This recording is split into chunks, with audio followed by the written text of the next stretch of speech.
ஆரம்பிச்சாங்க.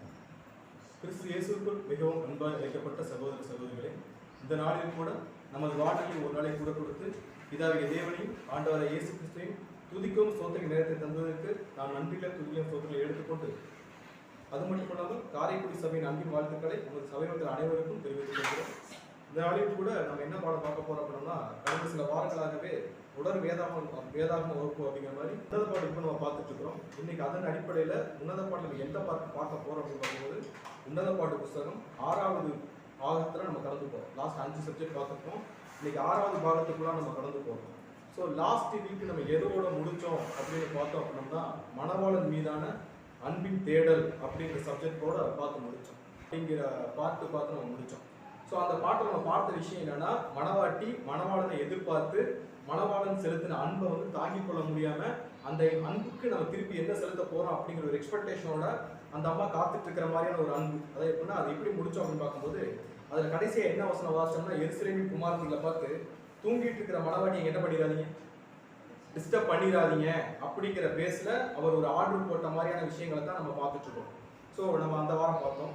ஸோ அது நம்ம இந்த வாரம் நம்ம தொடர்ச்சி என்ன பார்க்க போறோம் அப்படின்னு பார்க்கும்போது, மணவாளனின் வருகை அப்படிங்கிற தலைப்பின் கீழே நம்ம ஒரு சில காரியங்களை பார்க்கணும். ஸோ நம்ம எந்த வசனத்தோட முடிச்சோம் அப்படின்னு பார்க்கும்போது, உன்னத பாட்டு 2ஆம் அதிகாரம் 8ஆம் வசனத்தை ஒரு டைம் வாசிக்கலாம். உன்னத பாட்டு 2:8. ஸோ என்ன வசனம் அப்படின்னு பார்க்கும்போது, இது என் நேசருடைய சத்தம், இதோ அவர் மலைகள் மேல் குதித்தும் மேடுகள் மேல் துள்ளியும் வருகிறார் அப்படின்ற வசனத்தோட நம்ம முடிச்சோம். அதுல எக்ஸாக்டா அந்த அம்மா முடிக்கும் போது, அதாவது சபை முடிக்கும் போது எப்படி முடிச்சிருப்பாங்க அப்படின்னு பார்க்கும்போது, இது யாருடைய சத்தம், இது என்னுடைய நேசருடைய சத்தம். ஸோ இதுல மணவாட்டி புரிஞ்சுக்கிட்ட ஒரு விஷயம் என்னன்னா, இந்த டோன்ல இல்ல இந்த ஒரு ஃபார்மெட்ல எனக்காக ஆர்டர் போடக்கூடிய ஒரு கெப்பாசிட்டி யாருக்கு மட்டும்தான் இருக்கு அப்படின்னு பார்க்கும்போது, மணவாளனுக்கு மட்டும்தான் இருக்கு. அவரால மட்டும்தான் இதை இப்படி சொல்ல முடியும் அப்படிங்கிறதுல மணவாட்டி ரொம்பவே கிளியரா இருந்திருக்காங்க. அதை கரெக்டா புரிஞ்சுக்கிட்டும் செஞ்சிருக்காங்க. ஸோ நமக்கு ஒரு பிரச்சனை வரும்போது ஆண்டவரை இயேசு கிறிஸ்து எந்த அளவுக்கு நம்ம பின்னாடி இருப்பாரு அப்படிங்கிறத கரெக்டா புரிஞ்சுக்கிட்டனாலதான் அந்த சவுண்ட் ஐடென்டிஃபை பண்ணக்கூடிய கெப்பாசிட்டி யாருக்கு வந்திருக்குன்னா, அன்னைக்கு மணவாட்டிக்கு வந்திருக்கு அப்படின்னு பார்க்கணும். ஸோ அதுல அந்த மணவாட்டி சபை சொல்லக்கூடிய அந்த வார்த்தை என்ன அப்படின்னு பார்க்கும்போது, இது என் நேசருடைய சத்தம் அப்படின்னு சொல்லி ஆரம்பிக்கிறாங்க. ஸோ இந்த வார்த்தையை இதுக்கு முன்னாடி நம்ம எங்கேயாவது பார்த்துருக்கோமா அப்படின்னு கேட்டா, ஒரு கேள்வி கேட்டோம் அப்படின்னு பார்த்தோம்னா, எங்க கேள்விப்பட்டிருக்க வாய்ப்பு இருக்குன்னா, ஆண்டவராய் இயேசு கிறிஸ்துவின் முதலாம் வருகையில ஒரு சம்பவம் நடந்துச்சு. இதே மாதிரி ஒரு வார்த்தை. எந்த சம்பவம் நம்ம ஞாபகம் இருக்குங்களா? ஆண்டவர் இயேசு கிறிஸ்து முதலாம் வருகையில வந்து பல பாடுகள் அனுபவிச்சு அவர் மரணத்துக்குள்ள போய் எத்தனாவது நாள் உயிரோட வந்தாரு? ஸோ 3வது நாள் உயிரோட வந்தாரு. அந்த 3வது நாள் உயிரோட வந்ததுக்கு அப்புறம் அவர் யார் ஃபர்ஸ்ட் பார்த்தா நம்ம நல்லாவே தெரியும். யாருன்னா, மகதலேனா மரியாள் பார்த்துருப்பாங்க. ஸோ அந்த மகதலேனா மரியாளுக்கும் ஆண்டவரை இயேசு கிறிஸ்துவோட ஒரு கான்வர்சேஷன் நடந்தது நமக்கு நல்லாவே ஞாபகம் இருக்கும். ஸோ இப்போ அவர் உயிரோட வந்துட்டாரு. இப்போ மகதலேனா மரியாள் நம்ம யோவான் கடைசி அதிகாரத்தில் படிச்சுக்கோம். வாரத்தின் முதலாம் நாள் வந்து அதிக இருட்டோட எங்கே கிளம்பி போவாங்க அப்படின்னு பார்க்கும்போது, அந்த கல்லறை கிளம்பி போவாங்க. அங்க போய் பார்த்தா யார் இருக்க மாட்டா? ஆண்டவரை இயேசு கிறிஸ்து அங்க இருக்க மாட்டாரு. உடனே மகதலேனா மரியாள் தேடி பார்த்துட்டு அங்க இல்லைன்னு என்ன பண்ண ஆரம்பிச்சோன்னா, அழுக ஆரம்பிச்சுவாங்க. உட்கார்ந்து அழுக ஆரம்பிக்கும் போது பின்னாடி யார் வந்து பேசுவாங்கன்னா, ஒரு தோட்டக்காரனுடைய ரூபத்துல அங்க யார் வந்து நிப்பா அப்படின்னு பார்க்கும்போது, ஆண்டவராகிய இயேசு கிறிஸ்து அங்க வந்து நிப்பாரு. ஸோ இயேசு கிறிஸ்து என்ன கேட்பாருன்னா, நீ எதுக்கு அழுதுட்டு இருக்கிற அப்படின்னு கேட்பாரு. இந்த அம்மா உடனே சொல்லுவாங்க, என்ன சொல்லுவாங்கன்னா, இந்த மாதிரி என்னுடைய நேசன் இங்க வச்சோம், என்னோட ஆண்டவர் என்ன பண்ணிட்டாங்க, எடுத்துட்டு போயிட்டாங்க அப்படின்னு சொல்லிட்டு இந்த அம்மா ஃபீல் பண்ணிட்டு இருப்பாங்க. அப்படி ஃபீல் பண்ணும்போது அவர் என்ன சொல்லி கூப்பிடுவார் அப்படின்னு பார்க்கும்போது, மரியாதைன்னு கூப்பிடுவார். அதுக்கு முன்னாடி கிறிஸ்து அந்த மரியாதை என்னதான் பண்ணிட்டு இருந்திருப்பாரு, பேசிட்டு தான் இருந்திருப்பாரு. ஆனா அந்த டைம் வரைக்கும் மரியாதைனால பின்னாடி நிற்கிறது கிறிஸ்து தான் என்ன முடியாது, அடையாளம் காண முடியாது. ஆனா கரெக்டா அவர் பேர் சொல்லி கூப்பிட்ட உடனே மரியாதைக்கு என்ன தெரிஞ்சிடும் அப்படின்னு பார்க்கும்போது, இது யாருடைய வாய்ஸ் தான், இது யாரோட வாய்ஸ், ஆண்டவராகிய இயேசு கிறிஸ்துவோட வாய்ஸ் தான் கரெக்டா புரிஞ்சுக்கிட்டு அவர் மரியாதைன்னு கூப்பிட்ட உடனே இந்த அம்மா திரும்பும் போது என்ன சொல்றாங்க, திரும்புவாங்க அப்படின்னு பார்க்கும்போது ரபூனி அப்படின்னு சொல்லிட்டு திரும்புவாங்க. ஸோ முன்னாடி நிற்கிறது யாரு அப்படிங்கிற தேவையில்லை, அவங்க என்ன உருவத்துல இருக்கிறாங்கன்ற தேவையில்லை, எப்படிப்பட்ட நிலைமையில இருக்கிறாங்கன்னு தேவையில்லை.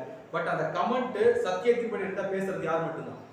ஸோ அந்த ஒரு கமெண்ட் என்னை எந்த அளவுக்கு உரிமையா கூப்பிடுற அதிகாரம் யாருக்கு மட்டும்தான் இருக்கு அப்படிங்கிறது யாருக்கு மட்டும்தான் இருக்குது, அவருக்கு மட்டும்தான் இருக்குன்றது அன்னைக்கு மரியாதைக்கு எப்படி தெரிஞ்சோ அதே மாதிரி இங்க சபைக்கும் கிளியரா தெரியும். இந்த மாதிரி என்னை வந்து அதிகாரத்தின் மூலமா என் மீது அன்பு செலுத்தக்கூடிய ஒரு வல்லமை யாருக்கு மட்டும்தான் இருக்குன்னா, மணவாளனுக்கு மட்டும்தான் இருக்குன்னு சொல்லிட்டு தான் இந்த அம்மா எப்படி முடிப்பான சபை முடிக்கும் போது, இது யாருடைய சத்தம், இது என் நேசருடைய சத்தம் அப்படின்னு சொல்லி முடிப்பாங்க. ஸோ அந்த வசனத்தை எப்படி கண்டினியூ பண்ணுவாங்கன்னா, உன்னத பாட்டு 2ஆம் அதிகாரம் 8ஆம் வசனம் வாசிக்கலாம். இது என் நேசருடைய சத்தம், இதோ அவர் மலைகள் மேல் குதித்தும் மேடுகள் மேல் துள்ளியும் வருகிறார். ஸோ என்ன சொல்றாங்கன்னா, இது என் நேசருடைய சத்தம், இதோ அவர் எது மேல குதிச்சு வராங்களாமா, மலைகளின் மேல குதித்தும் மேடுகள் மேல துள்ளியும் வருகிறார் அப்படிங்கிறார். சோ அவருடைய சத்தம் வந்து இப்ப யாருக்கு இந்த அம்மா வந்து பயங்கரமா கேக்குது. அவர் வரக்கூடிய ஒரு சைன் தெரியுது. அந்த சைன் வந்து மணவாட்டிக்கு எப்படி தெரியுது அப்படின்னு பார்க்கும்போது, மலைகளின் மேல எப்படி வராங்களாமா, குதிச்சும் மேடுகளின் மேல துள்ளியும் வராருன்னா இதுல ரெண்டு விஷயம் சொல்றாங்க. மணவாட்டி வந்து ரெண்டு விஷயத்தை அடையாளமா சொல்றாங்க. என்னன்னு அப்படிங்கும்போது, ஒண்ணு மலை, இன்னொன்னு மேடுகள். சோ இந்த மலையை மேடுகளை நம்ம எதுக்கு அடையாளப்படுத்திருக்கோம்? நம்ம நிறைய தீர்க்க தரிசன சப்ஜெக்ட்லாம் நிறைய பார்த்துருக்கோம். சோ மலை அப்படின்னாலும் சரி, மேடுகள் அப்படின்னாலும் சரி, நம்ம டக்குனு ஞாபகம் வர விஷயம் என்னன்னா மிகப்பெரிய ராஜ்யங்களை அடையாளப்படுத்தக்கூடிய ஒரு விஷயமா இருக்கு. சோ ஒரு மிகப்பெரிய ராஜ்யத்தை தான் எது அடையாளப்படுத்த, இந்த மலையும் மேடுகளும். இதுல மேடுகள் அப்படிங்கிற எதை அடையாளப்படுத்துனா பெரிய ராஜ்யங்களுடைய நிழலில் இருக்கக்கூடிய அண்டை நாடுகள். ஒரு பெரிய ராஜ்யங்களுடைய கட்டுப்பாட்டில் இருக்கக்கூடிய ஒரு அண்டை நாடுகள் அடையாளப்படுத்தக்கூடிய விஷயமா தான் என்ன இருக்குது அப்படின்னு பார்க்கும்போது, இந்த ஒரு மேடுகள், சின்ன சின்ன மேடுகள் சின்ன சின்ன ராஜ்யங்கள் அடையாளப்படுத்தக்கூடிய விஷயமா இருக்கு. இப்ப கிறிஸ்து தம்முடைய முதலாம் வருகையில எப்படி வந்தாரோ அதுக்கு டைரக்ட் ஆப்போசிட்டா தான் எப்படி வராருன்னா இரண்டாம் வருகையில வருவார். எப்படி வருவார்னா, அவர் மலைகளின் மேல குதித்தும், என்ன பண்ணுவார்களாமா, குதித்தும்னா சபை அதை அப்படிதான் மென்ஷன் பண்ணுவாங்க. குதித்தும் அப்படின்னாலே ஒரு வைப்ரேஷன், அந்த ராஜ்யத்தின் நடுவுல ஒரு வைப்ரேஷன் இல்ல ஒரு அதிர்வு கண்டிப்பா யார் ஃபீல் பண்ண முடியும்னா உலக நாடுகளுக்கு அது ஒரு தாக்கமா மட்டும்தான் இருக்குமே ஒழிய அவங்களுக்கு வேற எதுவுமே அதை என்ன பண்ண முடியாது, ரிலீஸ் பண்ண முடியாது.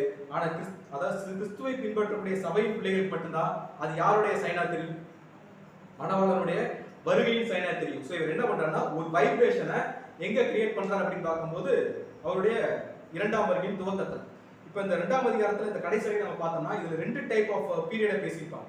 நம்ம வருகையுமே மூணு விதமா பிரிச்சிருக்கோம். கிறிஸ்துடைய இரண்டாம் வருகையை மூன்று காலகட்டங்களா பிரிச்சிருக்கோம். என்னென்ன அப்படின்னு ஞாபகம் இருக்குங்களா? இரண்டாம் வருகையோட மூணு செஷன். சோ ஃபர்ஸ்ட் வந்து பருஷியா, எபிஃபனியா, அப்போகலிப்ஸ். சோ இந்த ரெண்டு இதுல இருக்கக்கூடிய ரெண்டு செக்மெண்ட் இங்க யார் பேசியிருப்பாங்க போது மணவாட்டி பேசியிருப்பாங்க. இந்த ஃபர்ஸ்ட் சொல்லக்கூடிய இந்த வசனம், அதாவது மலைகளின் மேல் குதித்தும் மேடுகளின் மேல் துள்ளியும் அப்படிங்கிறது ஜஸ்ட் ஒரு வைப்ரேட்டை மட்டும், கிறிஸ்து வந்துட்டார், அவர் இறங்கி அவர் வேலையை பார்க்க ஆரம்பிச்சுட்டார் அப்படின்னு சொல்லக்கூடிய வைப்ரேஷனை மட்டும் கிரியேட் பண்ண ஒரு டைம். எந்த டைம் அப்படின்னு பார்த்தா நமக்கு நல்லாவே தெரியும் எந்த டைம்ல இந்த வைப்ரேஷன் கிரியேட் ஆச்சு அப்படின்னு பார்க்கும்போது அவருடைய நமக்கு தெரியும் முதலாம் உலகப் போர் நடந்துச்சுங்கல்ல, அந்த முதலாம் உலகப் போர்ல தான் என்ன நடந்திருக்கு அப்படின்னு பார்க்கும்போது மிகப்பெரிய ஒரு அழிவே இங்க ஆரம்பிச்சிருக்கு. ரைட்டு தான். சோ உலக நாடுகள் அவ்வளவு பெரிய ஒரு போரை எங்கேயுமே யாருமே பார்த்தது, மொத்த உலகத்துக்கு நடுவில் ஒரு மிகப்பெரிய போர் முடிஞ்சு இதோட உலகம் அழிஞ்சும் அப்படிங்கிற மாதிரி கூட உலக ஜனங்கள் என்ன பண்ண ஆரம்பிச்சாங்க, சிந்திக்க ஆரம்பிச்சாங்க. அதுதான் நமக்குரிய ஃபர்ஸ்ட் சைன். யாருக்குரிய ஃபர்ஸ்ட் சைன்னா திருச்சபை பிள்ளைகள் அழைக்கப்பட்ட சபை மக்களுக்குரிய ஃபர்ஸ்ட் சைன். கிறிஸ்து வந்துட்டார் அப்படிங்கிற சைன் என்னன்னா அந்த ஒரு வைப்ரேஷன். ஆனா அந்த வைப்ரேஷன் அதோட டெவலப் ஆகி முடிஞ்சிருச்சு அப்படின்னு கேட்டா அது அந்த டைம்லயே முடிஞ்சிருச்சு. எப்பன்னா 1914 ஆரம்பிச்சு 18 சம்திங்ல என்ன ஆயிடுச்சுன்னா அந்த யுத்தம் முடிஞ்சிருச்சு. சோ அதுக்கடுத்து ஆரம்பிச்ச இன்னொரு வாரம் என்னது, இரண்டாவது உலகப் போர். சோ இதுவும் ஒரு மிகப்பெரிய வாரம் என்ன ஆச்சுன்னா டிசைன் ஆச்சு. சோ உலக மக்கள் மத்தியில இது ஒரு போரா மட்டும்தான் பார்க்கப்பட்டது.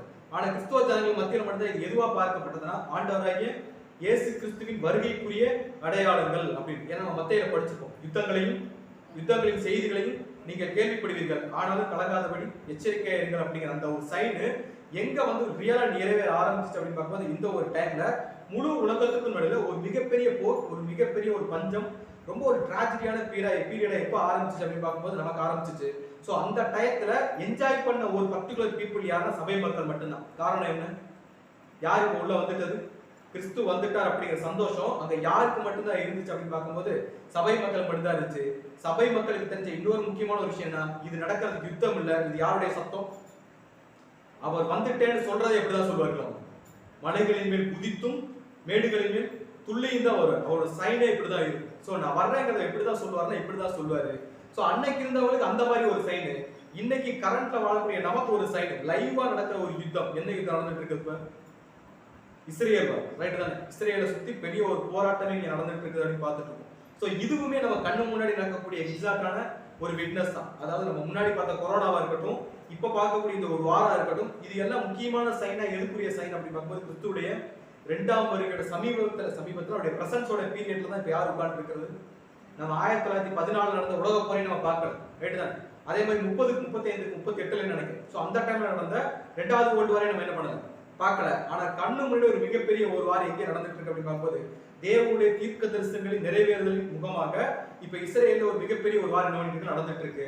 இது எல்லாமே நடக்குதுன்னா இது யாருடைய சத்தம் மட்டும்தான், அவருடைய சத்தம் மட்டும்தான். அவருடைய சத்தம் கேட்டா மட்டும்தான், அவர் வந்துட்டேன் அப்படிங்கிற சைன் தெரிஞ்சா மட்டும்தான் உலகத்துல இந்த மாதிரியான ஒரு பீரியட் நடந்துட்டே இருக்கும். இது உலக மக்களுக்கு ஒரு கலக்கமாகவும் ஒரு தடுமாற்றமாக இருந்தாலுமே கூட 2 பேருக்கு இது ரொம்ப சந்தோஷமா இருக்கும். உண்மையான சத்தியம் தெரிஞ்ச பிள்ளைகளுக்கும் இன்னொன்று இஸ்ரேல் ஜனங்களுக்கும். ஏன்னா அவங்களுக்கும் பழைய ஏற்பாடு கிளியரா தெரியும், ரைட்டு தான். தோரா புக்கு அவங்களுக்கு நல்லா தெரியும். எங்களுடைய தேசங்களின் எல்லை எதுன்னு தெரியும். அது கிடைக்க கிடைக்க யாருக்கு அங்கே ஹாப்பியா இருக்கும்? அவங்களுக்கு நிழலா ஹாப்பியா இருக்கும். சபை மக்களுக்கு யாருடைய வருகை ஹாப்பியை கொடுக்கும் போது மணவாளனுடைய வருகை வந்து பயங்கரமா ஹாப்பியை கொடுக்கும். இவங்களுக்கு எந்த அளவுக்கு இந்த ஒரு ரட்சிப்பை திருப்பி கொடுக்குறாரு அப்படின்னு பார்க்கும்போது, அதாவது என்னன்னா கிறிஸ்துவுடைய சத்தம் 2ஆம் வருகையில எப்படி இருக்கும் அப்படிங்கிற ஒரு பிக்சரைஸ் பண்றாரு. யார் அப்படி பார்க்கும்போது எசேக்கியேல் தீர்க்கதரிசி என்ன பண்றாருன்னா, எசேக்கியேல் 7ஆம் அதிகாரம் 7ஆம் வசனம் வாசிக்கிறார். எசேக்கியேல் 7:7. தேசத்தில் குடியிருக்கிறவனே, அந்நாளில் விடியற் காலம் வருகிறது, காலம் வருகிறது, அமளியின் நாள் சமீபித்திருக்கிறது, மலைகளில் சந்தோஷ சத்தம் இல்லை. சோ எசேக்கியேல் தீர்க்கதரிசி மூலமா தேவன் சொல்லும்போது என்ன சொல்றாருன்னா, தேசத்தில் குடியிருக்கிறவனே, எங்கன்னா இஸ்ரேல் தேசத்துல இல்ல தேவனுடைய அந்த ஒரு வீட்டுக்குள்ள இருக்கிறவங்களை பார்த்து சொல்றேன்னா, எந்த காலம் வருதுங்களாமா? விடியற் காலம் வருகிறது. அமளியின் நாள் எப்படி இருக்குதுங்களாமா? அமளினா ஒரே இறைச்சல், அதாவது என்னன்னா யாருக்குமே ஒரு சமாதானமே இல்லாத ஒரு சூழ்நிலை. இந்த ஒரு சூழ்நிலை சமீபித்திருக்கிறது. மலைகளில் சந்தோஷ சத்தம். மலைகள் நம்ம முதலே பார்த்தோம், எதை அடையாளப்படுத்தும்? ராஜ்யத்தை அடையாளப்படுத்தக்கூடிய விஷயமா இருக்கு. மலைகள்ல சந்தோஷ சத்தம் இல்ல அப்படின்னா வேற ஒரு சத்தம் என்ன ஆரம்பிச்சிருச்சுங்களாமா? எந்த சத்தம்? இது என் நேசருடைய சத்தம். அவருடைய சத்தம் கேட்க ஆரம்பிச்சிருச்சு அப்படின்னா மிகப்பெரிய ராஜ்யங்கள சந்தோஷ சத்தமே இருக்காது. இன்னைக்கு பல நாடுகள்ல எக்கனாமிக்கலாவும் சரி, டிஃபென்ஸ் ஓரியன்டாவும் சரி, இல்ல வெல்த் ஓரியன்டாவும் சரி, இல்ல ஹெல்த் ஓரியன்டாவும் சரி, எல்லாமே ஒரே டிராஜடிக்கலா என்ன பண்ணிட்டு இருக்கு. நிறைய நோய்கள் இருக்கு, நிறைய பஞ்சங்கள் இருக்கு, உணவு தட்டுப்பாடு இருக்குது. அதே மாதிரி என்ன மக்கள் தொகை பெருக்கம், பணவீக்கம், சூரியன் அது என்னது உலக வெப்பமயமாதல், இப்படி சொல்லிட்டு ஒரு பிரச்சனையை சால்வ் பண்ண போனோம்னா அடுத்தடுத்த பிரச்சனை என்ன வந்துட்டு இருக்கு, வந்துட்டே தான் இருக்கு. ஒரு எந்த ஒரு பிரச்சனையை முடிகிற மாதிரியே நம்ம நாட்டை எடுத்துட்டா கூட கண்டினியூஸா இங்க ப்ராப்ளம் பை ப்ராப்ளம் என்னன்னா வந்துட்டே இருக்கக்கூடிய. இப்படி எந்த நாடுகளிலுமே சந்தோஷ சத்தம் இல்லைனாலே அங்க யாருடைய சத்தம் கேட்டுட்டு இருக்கலாமா? இது தேவனுடைய, அதாவது இது நேசருடைய சத்தம். அந்த சத்தம் யாருக்கு மட்டும்தான் கேட்கும் அப்படின்னு பார்க்கும்போது இது யாருக்கு மட்டும்தான் சந்தோஷ சத்தமா இருக்கும்? திருச்சபையின் பிள்ளைகளுக்கு மட்டும்தான் சந்தோஷ சத்தமா இருக்கும். ஒரு ஃபேமிலியவே எடுத்துக்குமே, ஒரு ஃபேமிலியில ஒரு மேரேஜ் ஆர்கனைஸ் பண்றாங்க அப்படின்னு பார்த்தோம்னா, மேரேஜ் ஆர்கனைஸ் பண்ணும்போது அந்த மேரேஜ்ல வந்து யாருக்கு கலக்கம் அதிகமா இருக்கு? ஒரு மேரேஜ் நடக்க போனா அந்த மேரேஜை முன்னிட்டு யாருக்கு வந்து பயமும் ஒரு கலக்கம் அதிகமா இருக்கும்?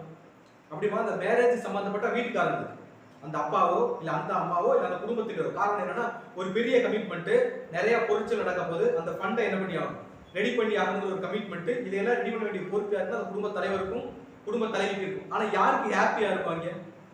அந்த பொண்ணோ இல்ல அந்த மாப்பிள்ளைக்கோ அது ஹாப்பியா இருக்கிற மாதிரி இந்த உலகத்துல ஒரு டிராஜடி பீரியட் இருந்தாலுமே கூட இங்க இதுல ரொம்ப ஹாப்பியா இருக்கிறது யாருன்னா, இது எல்லாமே நடந்துட்டு இருக்கு அப்படின்னு பார்த்தோம்னா எது சமீபமா இருக்குது இல்லாமா? அவருடைய வருகை. என்னைக்கு யுத்தங்களின் செய்திகளை கேள்விப்படுறோமோன்னு சொன்னார். ஆனா இப்ப கண்ணுமணி என்ன பண்ணிட்டு இருக்கு, நடந்துட்டு இருக்கு. அப்படின்னாலே இங்க யாருக்குள்ள வந்துட்டது? இது என் நேசருடைய சத்தம். அவர் உள்ள வந்து இப்ப பர்சனலா யார்கிட்ட மட்டும் பேச ஆரம்பிச்சாரு அப்படி பார்க்கும்போது யார்கிட்ட மட்டும் பேச ஆரம்பிச்சிருக்காரு? மணவாட்டிட்ட மட்டும் பேச ஆரம்பிக்கிறாரு. சோ ஒரு மிகப்பெரிய அதிர்வை இந்த உலகம் என்ன பண்ணிட்டு இருக்குங்களா பார்த்துட்டு. சோ அந்த அதிர்வுல இருந்து அவர் அந்த மலைகள் மேல கால் வச்சுட்டாலே அதோட ஆரம்பம் வந்து இந்த மாதிரி சாஃப்டா இருந்தாலும் அதோட முடிவு எப்படி இருக்கும்னா, ஒரு மலையில எரிமலை பிளாஸ்ட் ஆனா எப்படி இருக்கும், ஒரு மலையில எரிமலை பிளாஸ்ட் ஆனா எப்படி இருக்குமோ அப்படித்தான் இருக்கு யாருடைய வருகையோட முடிவு. அதாவது பருஷியா பீரியட் பார்த்தோம்ல, அந்த பீரியட் வந்து அந்த எரிமலை பிளாஸ்ட் ஆக ஆரம்பிக்கிற ஒரு டைம். சின்ன சின்ன அதிர்வுகள் வரும். 14 வந்து ஒரு போர் மாதிரி, 38 வந்து ஒரு போர் மாதிரி, இப்ப கரண்டா நடக்கக்கூடிய யுத்தம் மாதிரி. இன்னும் இது டெவலப் ஆக அங்க வந்து அது வைப்ரேஷன்லாம் இருக்காது. அந்த மொத்த மலையுமே என்ன ஆயிருமா, டோட்டலா டெமாலிஷ் ஆகி ஒரு எரிமலை குழம்பா தான் எந்த மலை காணப்படும் அப்படின்னு பார்க்கும்போது அந்த மலை காணப்படும். சோ மணவாட்டி, இந்த மணவாளனுடைய இந்த வருகை உலகமே பார்த்து பயப்படக்கூடிய இந்த ஒரு நிகழ்வை, உலகமே பார்த்து கலக்கமடையக்கூடிய இந்த நிகழ்வை மணவாட்டி எப்படி என்ஜாய் பண்ணி பார்க்கறாங்க அப்படின்னு பார்க்கும்போது உன்னத பாட்டுல அடுத்த வசனம் வாசிக்கலாம். உன்னத பாட்டு 2வது அதிகாரம் 9ஆம் வசனம் வாசிக்கலாம். உன்னத பாட்டு 2:9. என் நேசர் வெளிமானுக்கும் மறைக்குட்டிக்கும் ஒப்பாயிருக்கிறார். இதோ அவர் எங்கள் மதிலுக்கு புறம்பே நின்று பலகனி வழியாய் பார்த்து கிராதியின் வழியாய் தமது மலர்ந்த முகத்தை காண்பிக்கிறார். என்ன பண்றாங்களாமா? பலகனி வழியாய் பார்த்து கிராதியின் வழியாய் எதை காட்டுறாங்களாமா? தமது மறைந்த முகத்தை காட்டுறாங்க அப்படின்றார். இதுல மணவாட்டி கிறிஸ்துவோட வருகையை எப்படி என்ஜாய் பண்றாங்கன்னா யோசிச்சு பாருங்க. உலகம் ஒரு அழிவுக்குள்ள போயிட்டு இருக்கு, மிகப்பெரிய யுத்தங்கள் நடந்துட்டு இருக்கு. இதை கேள்விப்படுறாங்க, அதை எப்படி பாக்குறாங்க? புறஜாதியா இப்ப நிறைய யூடியூப்ல இது சம்பந்தப்பட்ட வீடியோஸ் எல்லாம் பார்ப்போம். இத்தனையோ பேர் என்ன பண்ணிட்டாங்களாமா? செத்து போயிட்டாங்க, இத்தனை பேர் பட்டினியா இருக்காங்க, நிறைய பேருக்கு வீடு இல்லை, நிறைய பெண்கள் இறந்து போயிட்டாங்க, நிறைய குழந்தைகள் இறந்து போயிட்டாங்க அப்படின்ற மாதிரி ஒரு ஷாக்கிங்கான இந்த நியூஸை பார்த்துட்டு இருக்காங்க. ஆனா திருச்சபை மட்டும் இந்த மெசேஜ் எப்படி பார்க்குதுன்னா, என் நேசர் வெளிமானுக்கும் மறைக்குட்டுக்கும் எப்படி இருக்காங்க, அது எப்படி ஒரு சமவெளி பகுதியிலேயோ ஒரு காட்டுக்குள்ளேயோ துள்ளி திரிஞ்சு சந்தோஷமா ஓடுமோ, அது ஓடும் போது மண்ணு டேமேஜ் ஆகும், ரைட்டு தானே? மண்ணில் இருக்கக்கூடிய பூச்சிப்புழுலாம் என்ன ஆகும், சாகும், பண்ணும். இதை பார்க்கும்போது உலக ஜனங்களுக்கு அது ஒரு மாதிரியா தெரிஞ்சாலும் சபைக்கு அது எப்படி தெரியுதுலாமா, அந்த மாடு எப்படி வந்துட்டு இருக்குதுலாமா, ஒரு பிளசண்டா ஒரு ஹாப்பியா துள்ளி குதிச்சு வந்துட்டு இருக்கிற மாதிரியான சம்பவம் தான். காரணம் என்ன? இரக்கம் இல்லாமையா? சபைக்கு இரக்கம் இல்லையா? ஏன்னா அவங்க யாரை எதிர்பார்த்தா கிறிஸ்துவ எதிர்பார்த்து இருக்காங்க. இந்த உலகத்துல இது எல்லாம் நடந்துச்சுன்னா மட்டும்தான் யாருடைய வருகை சமீபமா வரும். ஸோ இந்த சீக்ரெட் யாருக்கு மட்டும்தான் தெரியும்னா கிறிஸ்துவுக்கு மட்டும். அதுக்காக வந்து கவலைப்படாம எதை குறித்து உலகத்தை குறித்து கவலைப்படாம இல்லை. அதை தாண்டி அவங்களுக்கு எதில் அதிக சந்தோஷம்னா நாங்கள் யாரை பார்க்க போறோம், மணவாளனை பார்க்க போறோம், ஒரு ரட்சிப்புக்குள்ள போக போறோன்ற சந்தோஷத்துல மணவாட்டி இதை எப்படி எஸ்டாப்ளிஷ் பண்றான் அப்படின்னு பார்க்கும்போது, என் நேசர் வெளிமானுக்கும் மறைக்குட்டிகள் எப்படி இருக்காருங்களாமோ. ஸோ இதுல அந்த அதாவது சபை வந்து இதுல ரெண்டு விதமான ஒரு விலங்கை யூஸ் பண்றாங்க. என்னன்னா ஒன்னு வெளிமான், இன்னொன்னு என்னது மறைக்குட்டி. இது ரெண்டும் ஒரே அனிமல் தான். அதாவது என்ன, மானும் இன்னொன்னு என்னது மான் குட்டி. மானை குறித்து நம்ம நிறைய பார்த்துட்டோம், போன வாரமே நம்ம பார்த்துருக்கோம். இதுல இந்த சபை வந்து சொல்லக்கூடிய ஒரு பர்டிகுலர் விஷயம் வெளிமான் அப்படிங்கிற விஷயத்தை என்ன பண்றாங்க, யூஸ் பண்றாங்க. ஸோ இந்த வெளிமான் அப்படின்னா என்ன அப்படின்னு பார்த்தீங்கன்னா, இந்த ஒரு விலங்கை தான் வெளிமான்னு சொல்லுவோம். இது கொம்புகள் வந்து ஒரு மாதிரி திருகின மாதிரி இருக்கும். எப்படி இருக்கும்? கொம்புகள் வந்து திருகின மாதிரி இருக்கும். இந்த வெளிமான் பார்த்தோம்னா சமவெளி பகுதிகளை வாழக்கூடிய ஒரு மான். எங்க வாழலாமா? சமவெளி பகுதிகள், அதாவது பிளாட் லேண்ட் சொல்லுவோம்ல, மக்கள் அதிகமாக புழங்கக்கூடிய இடங்கள், தண்ணீர் அதிகமாக இருக்கக்கூடிய இடங்கள், ரொம்பவே காம்ப்ளிகேஷன் இல்லாத இடங்கள்ல வாழக்கூடிய ஒரு அனிமல் தான் என்னன்னா இந்த ஒரு அனிமல். இந்த ஒரு விலங்குக்கு இருக்கக்கூடிய ஒரு ஸ்பெஷாலிட்டி என்னன்னா, பயங்கர ஸ்பீடா ஓடக்கூடிய விலங்கு தான் எழுதிக்கலாம் இந்த மான். மான்னாலே சும்மாவே எப்படிதான் ஓடும், பயங்கர ஸ்பீடா தான் ஓடும். இதை இந்த மான் இன்னும் கொஞ்சமே பயங்கர ஸ்பீடா ஓடக்கூடிய ஒரு மான். தனக்கு ஒரு ப்ராப்ளம் வந்துருச்சுனாலோ எப்பவுமே அலர்ட்டா இருந்து அந்த ப்ராப்ளத்துல இருந்து ஈஸியா வெளியே போற ஒரு கெப்பாசிட்டி யாருக்கு இருக்கும்னா அந்த ஒரு மானுக்கு இருக்கும். ஸோ அந்த பிரச்சனை வந்து டக்குன்னு தன்னை தற்காத்துக்கிட்டு அடுத்த ஒரு மூமெண்ட்டுக்குள்ள ரொம்ப ஸ்பீடா ரியாக்ட் ஆகி போகக்கூடிய ஒரு இடம் தான் என்னன்னா மான். இப்போ அந்த மானுக்கு தான், குறிப்பா அந்த ஒரு வெளிமானுக்கு தான் யார் அடையாளப்படுத்துறாங்க அப்படின்னு பார்க்கும்போது யார் அடையாளப்படுத்துறாங்க? கிறிஸ்துவ. ஸோ ஏன் இந்த இடத்துல மணவாட்டி அல்லது சபை கிறிஸ்துவ வெளிமானுக்கு ஒப்பிடுறாங்க அப்படின்னு பார்க்கும்போது, நம்ம முதலே பார்த்து எங்கே வாழக்கூடிய மான், சமவெளி பகுதிகளில் வாழக்கூடிய மான். அங்க வந்து பெரிய அளவுல வந்து எஃபெக்ட் இருக்குமா, அந்த மான் ஓடுறதுனாலயோ மான் விளையாடுறதுனாலயோ அந்த பகுதியில பெரிய அளவுல ஒரு பொருட்சேதமோ வேற ஏதாவது ஒரு அழிவுக்குரிய விஷயங்கள் பெரிய அளவுல நடக்குமான்னு கேட்டா நடக்காது. ஸோ கிறிஸ்துடைய பிகினிங் பீரியட் இப்படிதான் இருக்குங்களா? எப்படி இருக்கும்? அவர் ஃபாஸ்டா மூவ் பண்ணிட்டு இருப்பாரு, ஆனா அந்த அழிவுகள் நம்ம கண்ணுக்கு என்னவா தெரியாது, பெருசாலா ரியாக்ட் ஆகாது, பெருசாலா தெரியாது. கொஞ்சம் கொஞ்சமா தான் அவருடைய பிரசன்ஸ் எப்படி கொஞ்சம் கொஞ்சமா வெளியே வருமோ, இந்த உலகத்துக்குரிய அழிவு கொஞ்சம் கொஞ்சமா தான் என்னமாகும், டெவலப் ஆகும். எடுத்தோடனே உலகம் ஒரு அழிவுக்குள்ள என்ன பண்ணாது, ஒரு கிராஜுவலா ஸ்டெப் பை ஸ்டெப்பையா தான் என்ன பண்ணுவோம். ஸோ ஒரு சமவெளி பகுதியில் ஓடுற மாதிரி தான் கிறிஸ்துவுடைய இரண்டாம் வருகையோட பிகினிங் ஸ்டேஜ். உள்ள என்ட்ரானப்ப அந்த பிகினிங் ஸ்டேஜ்ல இந்த உலகத்துக்குரிய அழிவு எப்படி தான் ஆரம்பிக்கும்னா லைட்டா, அதனால பெரிய எஃபெக்ட் எங்கே வந்ததுன்னா உலகம் மொத்தத்துக்கும் ஒரு கேள்விப்படுது, அதாவது இப்படி ஒரு சம்பவம் நடந்துட்டு இருக்கு அப்படிங்கிற கேள்விப்படுற விஷயங்களா தான் இருக்க முடிய, அது பெரிய அளவிலான தாக்கத்தை யாருக்கு கொடுக்காது, உலகத்துல எந்த நபர்களையும். அந்த மாதிரியே தான் யாருடைய பீரியட் ஆரம்பிக்கும் அப்படின்னு பார்க்கும்போது அவருடைய பீரியட் ஆரம்பிக்கும். ஆனா சின்ன சின்ன அழிவுகள் வந்தாலுமே கூட அது யாருடைய சத்தம் தான், யாருடைய சத்தம் தான், இது என் நேசருடைய சத்தம். அது யாருக்கு மட்டும்தான் கேட்கும், திருச்சபை பிள்ளைகளுக்கு மட்டும்தான் கேட்கும். ஸோ இந்த அம்மா வந்து, அதாவது சபை வந்து கிறிஸ்து உள்ள வந்துட்டாரு அப்படிங்கிறத எப்படி சொல்றாங்கன்னா, அந்த வசனத்தை முடிக்கும் போது எப்படி முடிக்கிறான்னு போகும்போது, என் நேசர் வெளிமானுக்கும் மறைக்குட்டிக்கும் ஒப்பாய் இருக்கிறார், இதோ அவர் எங்கள் மதிலுக்கு புறம்பே நின்று. எங்க நின்று இருக்கார்களாமோ? மதில்னா செவர், ரைட்டா? மதில்னா செவர். இவர் எந்த செவருக்கு முன்னாடி நின்று இருக்கார்? பிரச்சனை என்னன்னா, சபை ஒரு இடத்துல இருக்கு, கிறிஸ்து ஒரு இடத்துல இருக்கிறாரு, நம்ம ரெண்டு பேருக்குள்ள என்ன இருக்குதுங்களாமோ, ஒரு பெரிய செவர் இருக்கு. இப்ப பிரச்சனை என்னன்னா, நம்ம உள்ள இருக்கிறோம் அப்படிங்கிறது யாருக்கு நல்லா தெரியும், யாருக்கு நல்லா தெரியும்? இப்ப நம்ம வீட்டுக்கு ஒருத்தர் தேடி வராரு, நம்ம வீட்டுக்குள்ள இருக்கிறோம்னு வைங்களேன், கதவு சாத்தி இருந்தாலும் நம்ம வீட்டுக்குள்ள இருக்கிறது யாருக்கு தெரியும்? ஏன்னா இந்த வீடு தெரிஞ்சுதான் என்ன பண்ணிருக்காங்க, வந்திருக்காங்க. சோ வீடு நல்லா தெரியும்னா இந்த சபருக்கு பின்னாடி இருக்கிற நம்ம தான் யாருக்கு தெரியும்னா கிறிஸ்துவுக்கு நல்லா தெரியும். கிறிஸ்துவுக்கு நம்மளை தேடி ஒருத்தர் வருவார் தெரியும். ஆனா கிறிஸ்துவ டைரக்டா போய் பார்க்க முடியுமான்னு கேட்டா இதுல ரெண்டு புரிதல் இருக்கு. என்னன்னா, இன்னும் அவருடைய பிரசன்ன காலத்துக்குள்ள அவர் வரல, அவர் வந்துட்டார் அப்படிங்கிற சைனை வச்சு மட்டும் தான் என்ன பண்ணிக்க முடியும், புரிஞ்சுக்க முடியும். அவரை டைரக்டா என்ன பண்ண முடியாது, நம்ம போய் பார்க்க முடியாது. இது ஒரு புரிதல். இன்னொரு புரிதல், ஏன் நம்ம கிளியரா இயேசு கிறிஸ்துவை பார்க்கவே முடியாது அப்படின்னு ஒரு கேள்வி கேட்டோம்னா, அதுக்கு பைபிள் சொல்லக்கூடிய பதில் என்னன்னா, அவர் எங்க இருக்கிறார்களாமோ, மதிலுக்கு புறம்பேனா மதிலை விட்டு வெளியே நிற்கிறார். நம்ம எங்க இருக்கிறோம்? சோ எந்த மதிலை விட்டு வெளியே நிற்கிறார், நம்ம எந்த மதிலுக்கு உள்ள இருக்கிறோம் அப்படின்னு பார்க்கும்போது ஒரு வசனம் வாசிக்கலாம். ஏசாயா தீர்க்கதரிசன புத்தகம் 59வது அதிகாரம் 2வது வசனம். ஏசாயா 59:2. உங்கள் அக்கிரமங்களை உங்களுக்கும் உங்கள் தேவனுக்கும் நடுவாக பிரிவினை உண்டாக்குகிறது.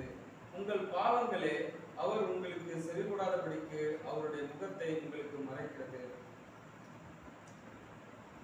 சோ இங்க என்ன சொல்லி இருக்கிறார் அப்படி பார்க்கும்போது நம்ம ரெண்டு பேர்த்தோட என்னதான் இருக்குதுங்களாமா, அதாவது கிறிஸ்துவுக்கும் சபைக்கு என்னதான் இருக்குதுங்களாமா, உங்கள் அக்கிரமங்களே உங்களுக்கும் உங்கள் தேவனுக்கும் நடுவாக ஏதோ உண்டாக்குதுங்களாமா, பிரிவினையை உண்டாக்கு. அதுதான் மதில் சுவர்லாம் நிக்குதுங்களாமா. யாரை பார்க்க விடாம, நம்ம கிறிஸ்துவை பார்க்க விடாமையும் கிறிஸ்து சபையை பார்க்க முடியாத அளவுக்கு இங்க நம்ம நடுவில் என்ன பிரச்சனையா இருக்குதுங்களாமா, நம்ம பண்ணக்கூடிய பாவங்கள். சோ உங்கள் பாவங்களே அவர் உங்களுக்கு செவி கூடாதபடிக்கு அவருடைய முகத்தை நமக்கு என்ன பண்ணுதுங்களாமா, மறைக்குது. இருந்தாலுமே கூட மணவாட்டி இப்ப என்ன சொல்லுது அப்படின்னு பார்க்கும்போது நம்ம முதல்ல படிச்சிடும். மணவாட்டி இப்ப எதுக்கு ரெடி ஆயிட்டா, பரிசுத்தத்துக்குள்ள வர்றதுக்கு லீலி புஷ்பம் மாதிரி தன்னை பரிசுத்தப்படுத்துவதற்கு யார் ரெடி ஆயிட்டது, மணவாட்டி ரெடி ஆயிட்டாங்க. அப்படிங்கிற பட்சத்துல இப்ப அந்த மதில் சுவர்ல வந்து இப்ப என்ன இருக்கும், சின்ன ஒரு கேப் இருக்கு. என்ன இருக்குது மதில் சுவர்ல சின்ன கேப்னா என்ன இருக்கும், நம்ம சொல்ல விண்டோன்னு சொல்லுவோம். பலகணினா ஜன்னல். இப்ப ஜன்னல் மாதிரி ஒரு இடத்துல இருக்கு. அந்த இடத்து மூலம் இப்ப யார் தன்னுடைய முகத்தை காட்டுறதுங்களாமா, யார் தன்னுடைய முகத்தை காட்டுறது, கிறிஸ்து. அதாவது மணவாளன் வந்து மணவாட்டிக்கு என்ன காட்டுறாருன்னா, நான் வந்துட்டேன், நீ என்ன பண்ண கவலைப்பட வேண்டாம் காட்டுறதுக்கு காரணம் என்னன்னா, மணவாட்டி இப்ப தன்னுடைய பரிசுத்த நிலைமைக்குள்ள கொஞ்சம் கொஞ்சம் என்ன பண்ணிட்டு இருக்காங்க, அந்த பாவத்தோட செவரை அழிச்சிட்டு அதை விட்டு வெளியே வர இப்ப யார் ட்ரை பண்ணிட்டு இருக்காங்கன்னா, மணவாட்டி ட்ரை பண்ணிட்டு இருக்காங்க.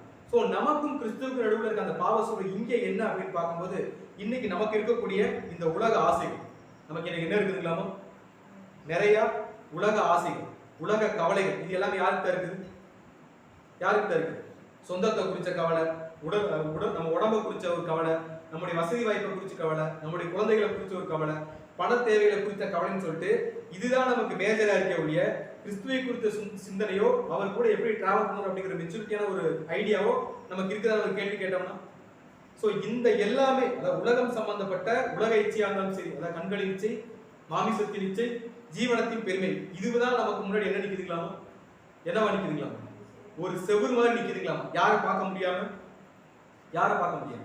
சோ இந்த செவரை பிரேக் பண்ணா மட்டும்தான் நம்ம யார்கிட்ட போய் சேர முடியும்னா, ஆண்டவராகிய இயேசு கிறிஸ்து கிட்ட போய் சேர முடியும். ஒருவேளை இந்த செவரை நம்ம பிரேக் பண்ணலைன்னா அப்ப என்ன ஆகும், நம்ம முதலே படிச்சிருக்கோம். அவர் தட்டுவார், அவர் என்ன பண்ணிட்டு இருப்பாரு, அவர் தட்டுவாரு, தட்டும் போதே திறந்துட்டா பிரச்சனை இல்லை. இல்லாட்டி அவர் என்ன பண்ணிடுவார், என்ன பண்ணிடுவார், தட்டணும் திறந்தீங்கன்னா அவங்களாம் வந்து என்ன பண்ணுவேன், போஜனம் பண்ணுவேன். இல்லைன்னா அடுத்த வீட்டை பார்த்து என்ன பண்ணிட்டு இருப்பாரு, போயிட்டே இருப்பார். ஸோ அவர் தட்டுறதுக்குள்ளே இப்போ நம்ம என்ன பண்ணணும்னா இந்த செவரை நம்ம என்ன பண்ணி ஆகணும், உடைச்சே ஆகணும். நமக்கு ஒரு ஆப்ஷன் இல்லை. ஸோ இந்த செவரை எப்படி உடைக்கணும் அப்படிங்கிற சீக்ரெட்டையும் மணவாளன் நாங்கள் யாருக்கு சொல்லி கொடுக்கணும், மணவாட்டிக்கு சொல்லி கொடுக்குறாரு. எப்படி அப்படின்னு பார்க்கும்போது ஒரு வசனம் வாசிக்கலாம். லூக்கா எழுதின சுவிசேஷம் 9வது அதிகாரம் 23வது வசனம்.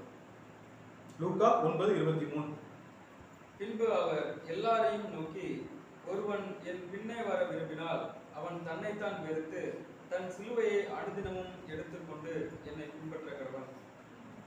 சோ என்ன சொல்லிட்டாருங்களாமா, அந்த சவரை உடைக்கணும்னாலே நமக்கு இருக்கக்கூடிய ஒரே ஆப்ஷன் எடுத்துக்கலாமா, அவரை பின்பற்ற விரும்பணும். இது வந்து செல்ஃப் டிசிஷன். இது நம்மளை யாரும் என்ன பண்ண முடியாது, நம்மளை ஃபோர்ஸ் பண்ணிலாம் தள்ளிவிட முடியாது. இப்ப இந்த முடிவை யார் தான் எடுத்தாகணும், சபை எடுத்தாகணும், யாரை பின்பற்றணும்னு சொல்லிட்டு. சோ கிறிஸ்துவ பின்பற்றணும் முடிவு பண்ணிட்டாலே வேற எதையுமே என்ன பண்ணக்கூடாது, வேற எதுக்கு பின்னாடி நம்ம போயிடக்கூடாது, வேற எதுவுமே நம்ம ஆசையோ இச்சையோ என்ன வச்சிடவே கூடாது. இரண்டாவது நம்ம செய்ய வேண்டிய விஷயம் என்னன்னா, அவருடைய சிலுவையை அவனவன் தன் சிலுவையை எடுத்துக்கொண்டு யாரை பின்பற்றி போகணுங்களாமோ அவரை பின்பற்றி போகணும். இதை செஞ்சா மட்டும்தான் நம்ம எதை உடைக்க முடியும், எதை உடைக்க முடியும். சோ இந்த சிலுவையை தூக்குறதுக்கு நம்ம செய்ய வேண்டிய முக்கியமான ஒரு விஷயம்னா அதுல லூக்கா 14வது அதிகாரம் 33ஆம் வசனம். லூக்கா 14:33. அப்படியே உங்களில் எவனாகிலும் தனக்கு உண்டானவைகளை எல்லாம் வெறுத்து விடாவிட்டால் அவன் எனக்கு சீஷனாய் இருக்க மாட்டான். சோ இதை செய்யல அப்படின்னா நம்மளால அந்த செவத்தை என்ன பண்ண முடியாதுங்களாமா. அப்படியே உங்களில் எவனாகிலும் தனக்கு உண்டானவைகள் எல்லாம் வெறுத்து விடாவிட்டால், இதை என்னால வெறுக்க முடியல, என்னை இப்படியே வச்சுட்டு நான் வந்து இது பண்ணிட்டு இருக்க முடியும் அப்படின்னு சொல்லிட்டு இருந்தோம்னா நம்ம யாரும் சீஷரா இருக்க முடியாதுங்களாமா.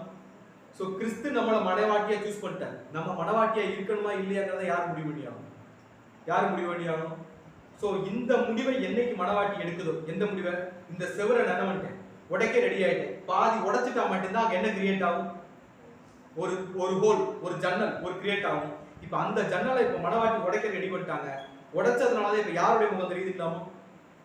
நம்ம உன்னத பாட்டை படிச்சோம் 2ஆம் அதிகாரம் 9ஆம் வசனத்துல, மதிலுக்கு புறம்பே நின்று பலகனி வழியாய் பார்த்து கிராதியின் வழியாய் தமது மலர்ந்த முகத்தை என்ன பண்ணாங்க? சோ அந்த ஜன்னல் வழியா தான் இப்ப யார் முகத்தை காட்டுறாரு? ஆண்டவராகிய இயேசு கிறிஸ்து. சோ இந்த ஜன்னல் வழியா தான் இப்ப நம்ம யாரை பார்த்துட்டு இருக்கிறோம்? சோ இந்த ஒரு விட்னஸ் மட்டும்தான் இன்னைக்கு சபைக்கு இருக்கக்கூடிய ஒரே பிடிமானம். நம்ம யார் கூட தான் டிராவல் பண்ணிட்டு இருக்கோம்? சோ இந்த ஜன்னல் அப்படிங்கிற நமக்கு எதை அடையாளப்படுத்தும்? இன்னைக்கு நம்ம எதன் வழியாக கிறிஸ்துவ பார்த்துட்டு இருக்கோம்? நம்ம கிறிஸ்துவ பார்த்துட்டு இருக்கிறோமா இல்லைங்களா? எதன் வழியாக கிறிஸ்துவ நம்ம பார்த்துட்டு இருக்கோம்? சோ நமக்கு சத்தியம் மட்டும்தான்.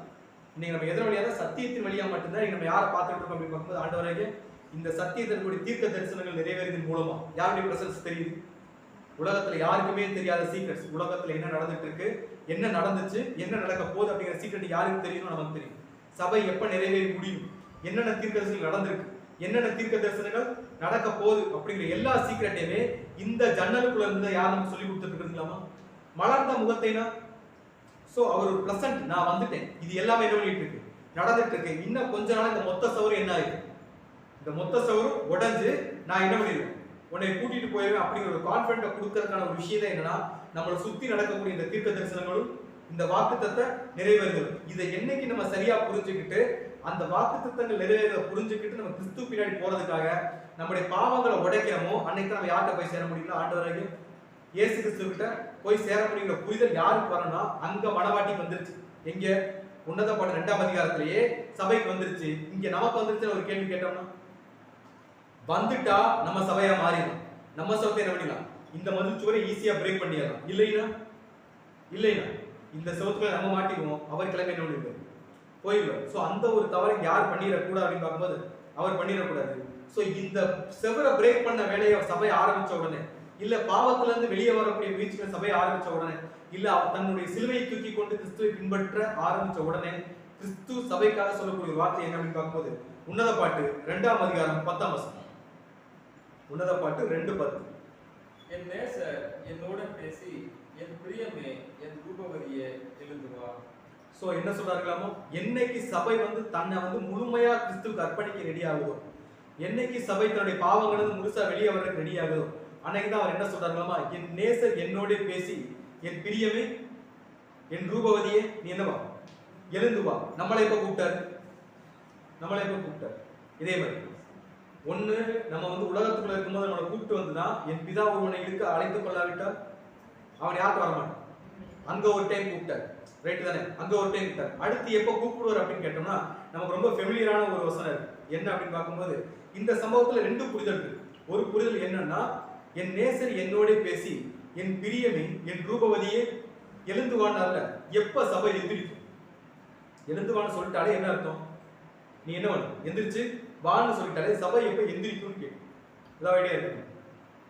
சபை எப்ப எந்திரிக்கணும் ரொம்ப நல்லா தெரிஞ்ச விஷயம் தான். என்னன்னா, நம்ம இதுல படிச்சிருக்கோம், 1 தெசலோனிக்கேயர் 4ஆம் அதிகாரம் 16வது வசனம். 1 தெசலோனிக்கேயர் 4:16.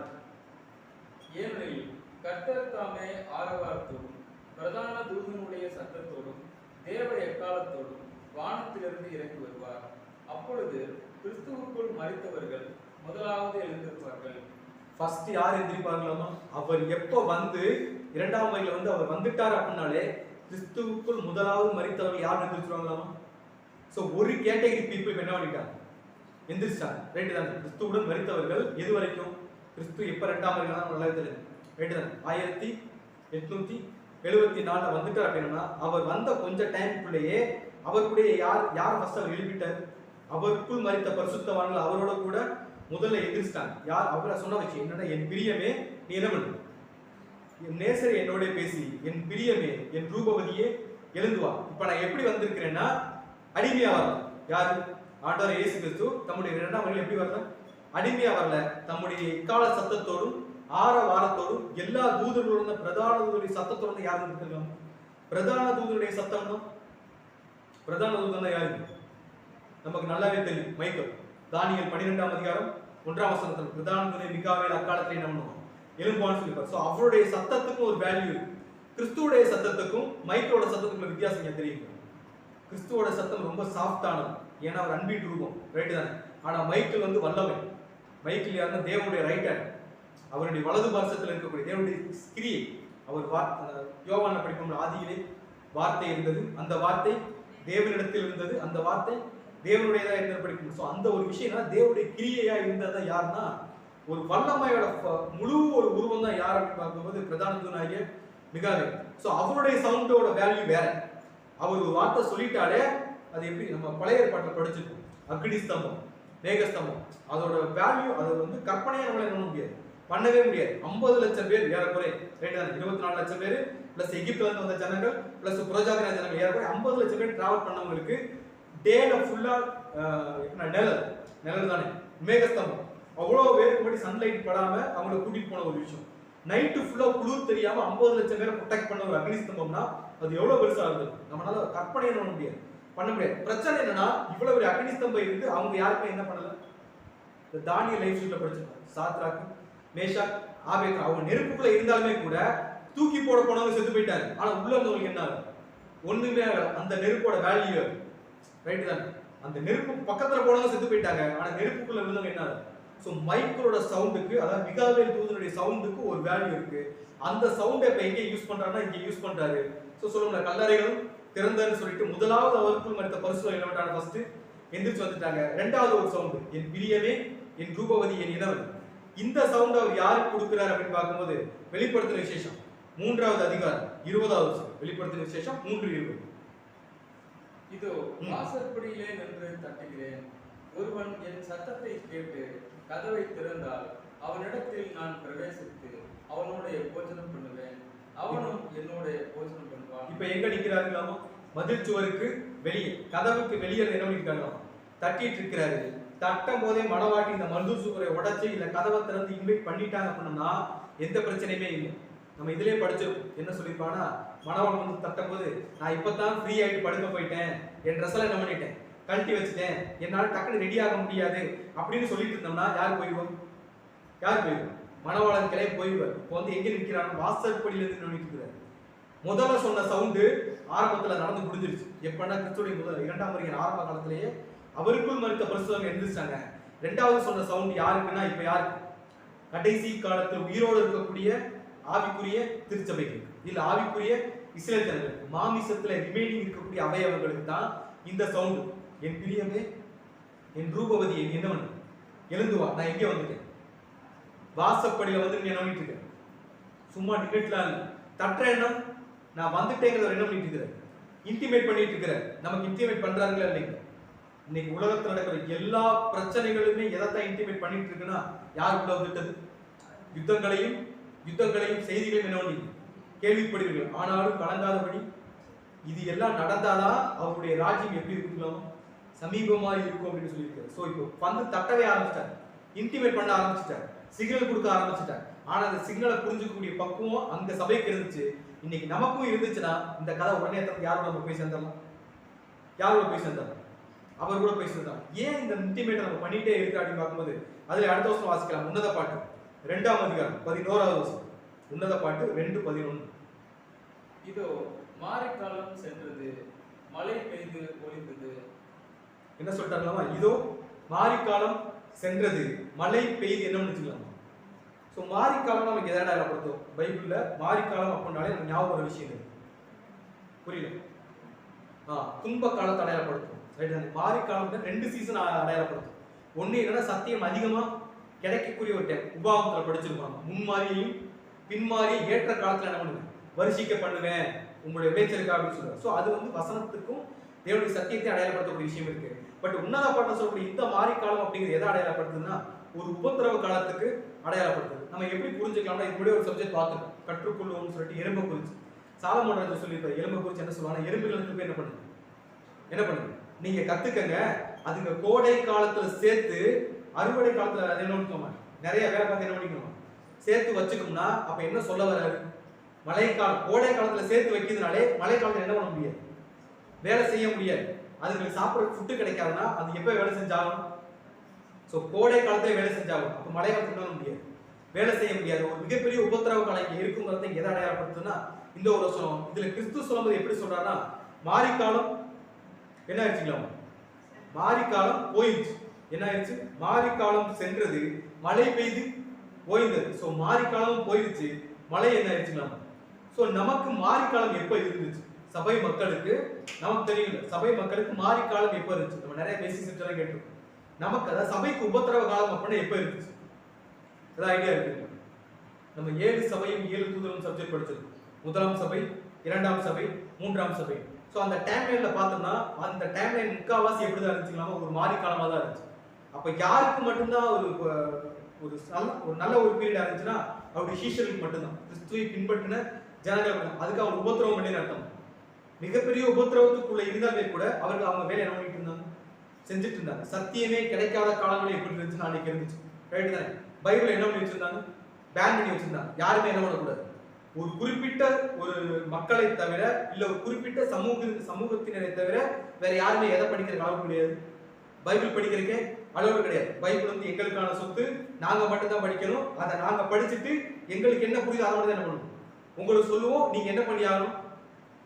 ஹிட்லர் சொல்லுவாங்க டூவா டைன்னு சொல்லி, அதே மாதிரி நாங்க எங்களுக்கு என்ன புரியுதோ அதை சொல்லுவோம், நீங்க அதை என்ன பண்ணணும், அதை செய்யணும் அப்படின்னு சொல்லிட்டு ஒரு மண்டலமே என்ன பண்ணிட்டு இருந்துச்சுன்னா தேவனுடைய அந்த திருவசனத்தை கையில வச்சுட்டு மக்களை தவறா என்ன பண்ணிட்டு இருந்தாங்க, வழி நடத்திட்டாங்க. ஸோ அந்த ஒரு காலத்தை குறித்து யார் பேசிட்டு இருக்கிறதுனா சபையில வந்து ஆண்டவர் இயேசு சபையில பேசிட்டு இருக்காரு.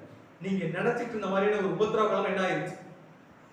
ஸோ ரொம்ப கஷ்டப்படுத்தினாங்க அந்த டைம்ல. யாரு? சீஷர்கள். நம்ம படிச்சிருக்கோம் நீரோ மன்னன் ஆட்சி காலத்துல எல்லாரையும் நெருப்புல நிக்க வச்சு எரிச்சது, சிங்கங்களை விட்டு கடிக்க விட்டது. பட் இந்த எல்லா உபத்திரவ காலத்துக்குள்ளேயுமே கூட சபை அன்னைக்கு எப்படி இருந்துச்சு, இல்ல சபை தேவனுக்கு பிரியமா எப்படி இருந்துச்சு? ஏன்னா முதல்ல ஒரு வசனம் படிச்சோம்ல, என் பிரியமே என் ரூபவதியே நீ எழுதுவான்னு சொன்னால, அவ்வளவு உபத்திரவத்துல அவங்க பட்ட கஷ்டத்தினாலதான் அவருக்குள் மரித்தவர்கள் அவரோட கூட என்ன பண்ணாங்க, உயிர் தந்து வந்திருக்காங்க. அப்படின்னா அவங்க பட்ட கஷ்டம் இருக்குல்ல. ஸோ எந்த அவங்க கஷ்டப்பட்டிருக்கான்னு பார்க்கும்போது ஒரு வசனம் வாசிக்கலாம். வெளிப்படுத்தல் விசேஷம் 2ஆம் அதிகாரம் 3ஆம் வசனம். வெளிப்படுத்தல் 2:2. உன் கிரியைகளையும் உன் பிரயாசத்தையும் உன் பொறுமையையும் நீ கொள்ளாதவர்களை சகிக்க கூடாமல் இருக்கிறதையும் அப்போஸ்தலர் அல்லாதவர்கள் தங்களை அப்போஸ்தலர் என்று சொல்லுகிறதை நீ சோதித்து அவர்களை பொய்யர் என்று கண்டறிந்ததையும். ஸோ அவங்க எவ்வளவு கஷ்டப்பட்டிருக்காங்க அப்படின்னு பார்க்கும்போது பயங்கர கஷ்டம். ஒவ்வொரு நாளுமே எதுக்குள்ளதான் வாழ்ந்திருக்காங்க அப்படின்னு பார்க்கும்போது ஒரு இக்கட்டு காலம் தான். நமக்கு வந்து எப்பவாவது ஒரு டைம் தான் என்ன வரும், பிரச்சனை வரும். அதுவும் சத்தியத்தின் நிமித்தமா பிரச்சனை வருதுன்னு ஒரு கேள்வி கேட்டா நம்ம தேவனுக்கு உண்மையா இருக்கிறோமா இல்லையான்னு தெரியல. அப்படி உண்மையா இருந்தோம்னா தான், அதான் என்ன சொல்லியிருக்காங்கன்னா பொய் சொல்லாதீங்கன்னு சொல்லியிருக்காரு. என்ன சொல்லக்கூடாது, நம்ம பொய் சொல்லாதீங்க. பொய் சொல்லாம இருந்தோம்னா தான் நமக்கு என்ன வரும், பிரச்சனை இல்ல ஒரு பாடுகள் வரும். நம்ம தான் அதுக்கான அளவுடைய கொடுக்கறது இல்லை. ஸோ நமக்கு இக்கட்டு காலம் ஒன்று இருக்குதானா அப்படின்னு கேட்டால் ஒரு கொஸ்டின் மார்க் தான் வந்து நிற்குது. ஆனா அன்னைக்கு ஆதி திருச்சபை காலத்துல இருந்த ஜனங்களுக்கு ஒவ்வொரு நாளுமே எப்படி தான் இருந்துச்சுக்கலாமோ இக்கட்டு காலம். ஃபார் எக்ஸாம்பிள் ஸ்தேவா நம்ம படிச்சிருக்கோம். போய் அங்க ஆர்கியூ பண்ணி பெரிய விஷயங்களை ஒரு அதிகாரத்துல சொல்லி முடிச்சுட்டு அவங்களுக்கு ஆப்போசிட்டா பேசின காரணத்திற்காக கண்ணால் அடிச்சு என்ன பண்ணிருக்காங்க. ஸோ ஒவ்வொரு நாளும் ஒவ்வொரு செகண்டுக்குள்ளேயும் ஒரு பாடுகளுக்குள்ளதான் ஆதி திருச்சபை எப்படி இருந்துக்கலாமா சர்வை பண்ணிருக்கு. இன்னைக்கு நமக்கு என்ன கிடையாது, நமக்கு என்ன கிடையாது அந்த அளவுக்கு ஒரு பாடுகளோ அந்த அளவுக்கு ஒரு கஷ்டங்களோ இந்த நமக்கு கடைசி காலத்துல திருச்சபைக்கு என்ன கிடையாதுலாமா, சுத்தமாவே கிடையாது. அவங்க எந்த அளவு கஷ்டப்பட்டிருக்காங்கன்னு பார்க்கும்போது நமக்கு நல்லாவே தெரியும். கிறிஸ்துடைய 12 சீஷர்கள் எப்படிலாம் மரணத்துக்குள்ள போனாங்கன்னு சொல்லி, ஒருத்தர் தலையை வெட்டி கொண்டாங்க, ஒருத்தர் தலையிலா சிலுவையில் அடிச்சு கொண்டாங்க, ஒருத்தர் தோலை உரிச்சு கொண்டாங்க, ஒருத்தர் எண்ணெய் சட்டியில தூக்கி போட்டு பொறிச்சு அப்பவும் சாகலைன்னு சொல்லிட்டு கொண்டு போய் வனாந்தரத்துல விட்டு ஒருத்தரை கொண்டாங்க. இப்படி ஒவ்வொருத்தரையும் எப்படி இருந்தா டிசைனா. ஸோ அந்த மரணத்தை பார்த்துட்டா அதுக்கப்புறம் யார் என்ன பண்ண மாட்டோம்.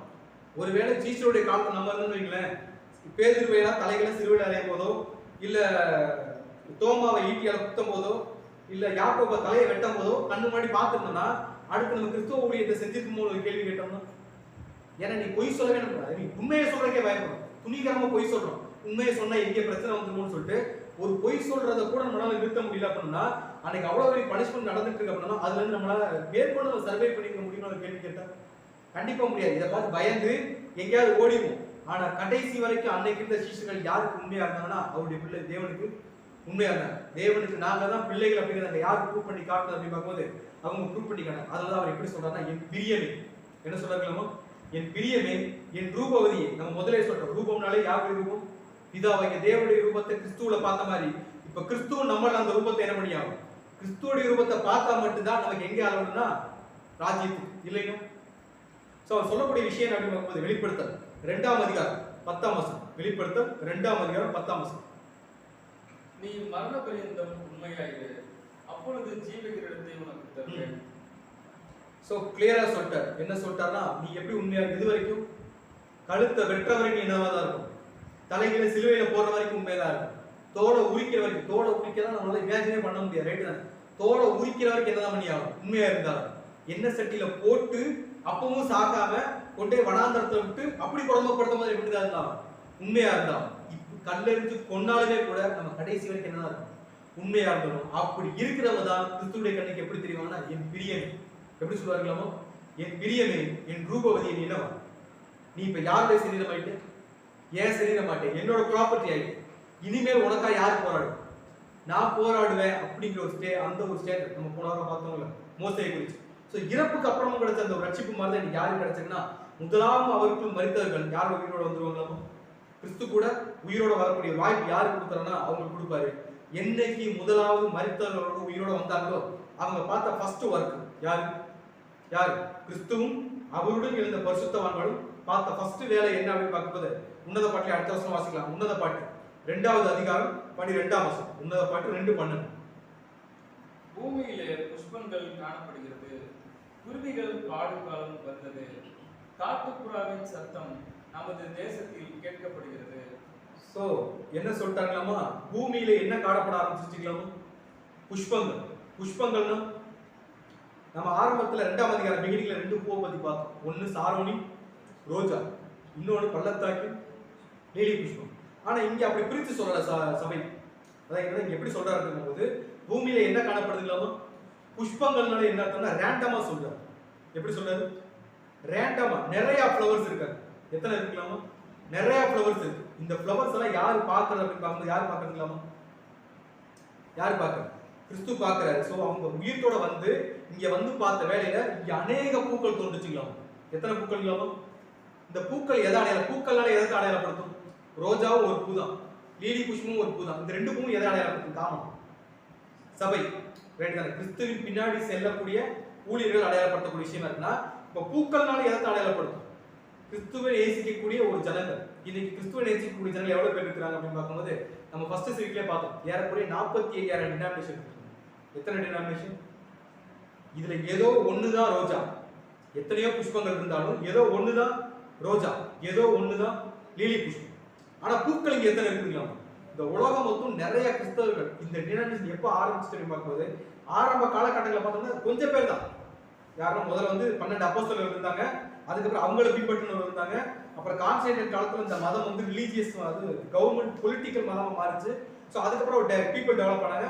ஒரு பர்டிகுலர் ரோம் அப்படிங்கிற ஒரு பர்டிகுலர் சர்க்கம்ஸ்டன்ஸ்ல மட்டுமே வளர்ந்துட்டு இருந்த ஒரு மதம் வந்து திடுதிப்புன்னு ஒரு பிளாஸ்ட் மாதிரி எப்படி செதற ஆரம்பிச்சிச்சுன்னா, உலகம் மொத்தம் என்ன பண்ண ஆரம்பிச்சிருச்சு, பரவ ஆரம்பிச்சிருச்சு. என்டையர் வேர்ல்டுலயுமே டாப் மோஸ்ட் மக்கள் வந்து பின்பற்றக்கூடிய ஒரு ரிலீஜனாக, இல்ல ஒரு மார்க்கமாக, ஒரு சமயமாக எது மாறிடுச்சு அப்படின்னு பார்க்கும்போது எது மாறிடுச்சு, கிறிஸ்டியானிட்டி மாறிடுச்சுன்னா அதுக்கு காரணம் என்னன்னா, இவங்க செஞ்ச வேலை ரொம்ப சின்சியரா, ரொம்ப இன்டெப்தா, எதை குறித்தும் கவலைப்படாம கர்த்தருடைய பரிசுத்தவங்க என்ன பண்ணிருக்காங்கன்னா அவருடைய வேலை என்ன பண்ணிருக்காங்க பார்த்துருக்காங்க. ஸோ அர்த்தம் எப்படி சொல்றேன்னா, பூமியில என்ன தோன்றுச்சுக்கலாமோ, புஷ்பங்கள் என்ன பண்ண, ஏன்னா அவருடைய தீர்க்கதரிசனம் நிறைவேறும் போது அதை பார்க்கும்போது இன்னும் அவருடைய வேலைகள் இங்க என்ன ஆயிட்டு இருக்குங்களா, பயங்கரமா ஸ்ப்ரெட் ஆகி டெவலப் ஆக ஆரம்பிச்சுட்டு இருக்கு.